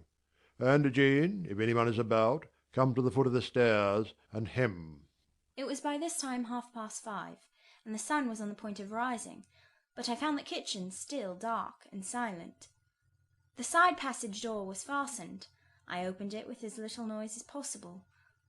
All the yard was quiet, but the gate stood wide open, and there was a post-chaise with horses ready harnessed, and driver seated on the box stationed outside. I approached him, and said the gentlemen were coming. He nodded. Then I looked carefully round and listened. The stillness of early morning slumbered everywhere. The curtains were yet drawn over the servants' chamber windows. Little birds were just twittering in the blossom-blanched orchard trees, whose boughs drooped like white garlands over the wall enclosing one side of the yard. The carriage horses stamped from time to time in their closed stables. All else was still. The gentlemen now appeared. Mason, supported by Mr. Rochester and the surgeon, seemed to walk with tolerable ease. They assisted him into the chaise. Carter followed. "Take care of him," said Mr. Rochester to the latter, "and keep him at your house till he is quite well. I shall ride over in a day or two to see how he gets on. Richard, how is it with you?" The fresh air revives me, Fairfax. "Leave the window open on his side, Carter. There is no wind. Good-bye, Dick." Fairfax. "Well, what is it?" Let her be taken care of. Let her be treated as tenderly as may be. Let her... He stopped and burst into tears. "I do my best, and have done it, and will do it," was the answer. He shut up the chaise door, and the vehicle drove away. "Yet would to God there was an end of all this," added Mr. Rochester, as he closed and barred the heavy yard gates. This done, he moved with slow step and abstracted air towards a door in the wall bordering the orchard. I, supposing he had done with me, prepared to return to the house. Again, however, I heard him call, "Jane." He had opened field portal, and stood at it, waiting for me. "Come, where there is some freshness, for a few moments," he said. "That house is a mere dungeon. Don't you feel it so?" It seems to me a splendid mansion, sir. "The glamour of inexperience is over your eyes," he answered, "and you see it through a charmed medium. You cannot discern that the gilding is slime and the silk draperies cobwebs, that the marble is sordid slate and the polished woods mere refuse chips and scaly bark. Now here—" he pointed to the leafy enclosure we had entered. "all is real, sweet, and pure." He strayed down a walk edged with box, with apple trees, pear trees, and cherry trees on one side, and a border on the other full of all sorts of old-fashioned flowers, stocks, sweet williams, primroses, pansies, mingled with southernwood, sweet-briar, and various fragrant herbs. They were fresh now, as a succession of April showers and gleams followed by a lovely spring morning could make them. The sun was just entering the dappled east, and his light illumined the wreathed and dewy orchard trees, and shone down the quiet walks under them. "Jane, will you have a flower?" He gathered a half-blown rose, the first on the bush, and offered it to me. "Thank you, sir." "Do you like this sunrise, Jane? That sky with its high and light clouds which are sure to melt away as the day waxes warm, this placid and balmy atmosphere?" "I do, very much." "You have passed a strange night, Jane." "Yes, sir." "And it has made you look pale. Were you afraid when I left you alone with Mason?" "I was afraid of someone coming out of the inner room." "But I had fastened the door. I had the key in my pocket. I should have been a careless shepherd if I had left a lamb, my pet lamb, so near a wolf's den unguarded. You were safe." "Will Grace Poole live here still, sir?" "Oh, yes. Don't trouble your head about her. Put the thing out of your thoughts." "Yet it seems to me your life is hardly secure while she stays." "Never fear. I will take care of myself." "Is the danger you apprehended last night gone by now, sir?" "I cannot vouch for that till Mason is out of England, nor even then. To live, for me, Jane, is to stand on a crater crust which may crack and spew fire any day." "But Mr. Mason seems a man easily led. Your influence, sir, is evidently potent with him. He'll never set you at defiance or wilfully injure you." "Oh, no. Mason will not defy me, nor, knowing it, will he hurt me. But unintentionally he might, in a moment, by one careless word, deprive me, if not of life, yet for ever of happiness." "Tell him to be cautious, sir. Let him know what you fear, and show him how to avert the danger." He laughed sardonically, hastily took my hand, and as hastily threw it from him. "If I could do that, simpleton, where would the danger be? Annihilated in a moment. Ever since I have known Mason, I have only had to say to him, 'Do that,' and the thing has been done. But I cannot give him orders in this case. I cannot say, 'Beware of harming me, Richard,' for it is imperative that I should keep him ignorant that harm to me is possible. Now you look puzzled, and I will puzzle you further. You are my little friend, are you not?" "I like to serve you, sir, and to obey you in all that is right." "Precisely. I see you do. I see genuine contentment in your gait and mien, your eye and face, when you are helping me and pleasing me, working for me and with me in, as you characteristically say, all that is right. For if I bid you do what you thought wrong, there would be no light-footed running, no neat-handed alacrity, no lively glance and animated complexion.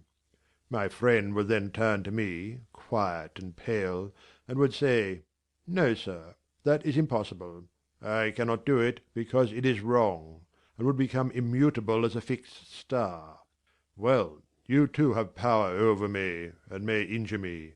Yet I dare not show you where I am vulnerable, lest, faithful and friendly as you are, you should transfix me at once. If you have no more to fear from Mr. Mason than you have from me, sir, you are very safe. God grant it may be so. Here, Jane, is an arbour. Sit down. The arbour was an arch in the wall, lined with ivy. It contained a rustic seat. Mr. Rochester took it, leaving room, however, for me. But I stood before him. Sit, he said. The bench is long enough for two. You don't hesitate to take a place at my side, do you? Is that wrong, Jane? I answered him by assuming it. To refuse would, I felt, have been unwise. Now, my little friend, while the sun drinks the dew, while all the flowers in this old garden awake and expand, and the birds fetch their young ones' breakfast out of the thornfield, and the early bees do their first spell of work, I'll put a case to you, which you must endeavour to suppose your own. But first look at me, and tell me you are at ease, and not fearing that I err in detaining you, or that you err in staying. No, sir, I am content. Well then, Jane, call to aid your fancy. Suppose you were no longer a girl well reared and disciplined, but a wild boy, indulged from childhood upwards. Imagine yourself in a remote foreign land. Conceive that you there commit a capital error, no matter of what nature, or from what motives, but one whose consequences must follow you through life, and taint all your existence. Mind, I don't say a crime. I am not speaking of shedding of blood, or any other guilty act, which might make the perpetrator amenable to the law. My word is error. The results of what you have done become in time to you utterly insupportable.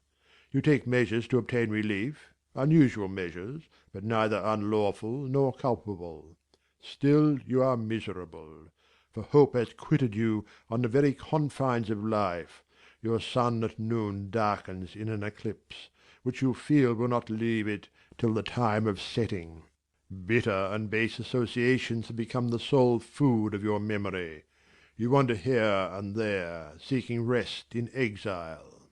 Happiness in pleasure, I mean in heartless sensual pleasure, such as dulls intellect and blights feeling. Heart-weary and soul-withered, you come home after years of voluntary banishment. You make a new acquaintance, how or where no matter.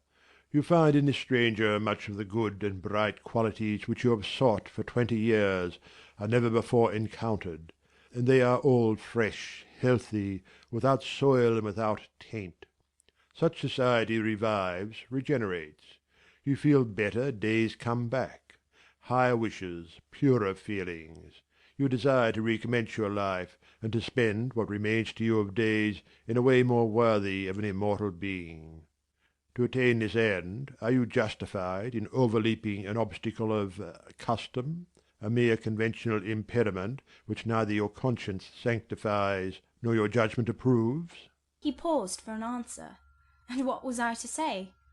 Oh, for some good spirit to suggest a judicious and satisfactory response! Vain aspiration! The west wind whispered in the ivy round me, but no gentle Ariel borrowed its breath as a medium of speech. The birds sang in the tree-tops, but their song, however sweet, was inarticulate. Again Mr. Rochester propounded his query. Is the wandering and sinful, but now rest-seeking and repentant man justified in daring the world's opinion, in order to attach to him for ever this gentle, gracious, genial stranger, thereby securing his own peace of mind and regeneration of life? Sir, I answered, a wanderer's repose or a sinner's reformation should never depend on a fellow creature. Men and women die. philosophers falter in wisdom, and Christians in goodness. If anyone you know has suffered and erred, let him look higher than his equals for strength to amend, and solace to heal. But the instrument, the instrument! God, who does the work, ordains the instrument. I have myself, I tell it you without parable, been a worldly, dissipated, restless man, and I believe I have found the instrument for my cure in— He paused. The birds went on carolling, the leaves lightly rustling. I almost wondered they did not check their songs and whispers to catch the suspended revelation, but they would have had to wait many minutes, so long was the silence protracted. At last I looked up at the tardy speaker. He was looking eagerly at me. "Little friend," said he, in quite a changed tone, while his face changed too, losing all its softness and gravity, and becoming harsh and sarcastic. "you've noticed my tender penchant for Miss Ingram. Don't you think if I married her she would regenerate me with a vengeance?" He got up instantly, went quite to the other side of the walk, and when he came back he was humming a tune. "Jane, Jane," said he, stopping before me. "you are quite pale with your vigils. Don't you curse me for disturbing your rest?" Curse you? No, sir. Shake hands in confirmation of the word. What cold fingers! They were warmer last night when I touched them at the door of the mysterious chamber. Jane, when will you watch with me again? Whenever I can be useful, sir. For instance, the night before I am married. I am sure I shall not be able to sleep. Will you promise to sit up with me to bear me company? To you I can talk of my lovely one, for now you have seen her and know her. Yes, sir. She's a rare one, is she not, Jane? Yes, sir. A strapper, a real strapper, Jane, big, brown, and buxom, with hair just such as the ladies of Carthage must have had. Bless me, there's Dent and Lynn in the stables. Go in by the shrubbery, through that wicket. As I went one way, he went another, and I heard him in the yard saying cheerfully, Mason got the start of you all this morning. He was gone before sunrise. I rose at 4 to see him off. End of chapter 20.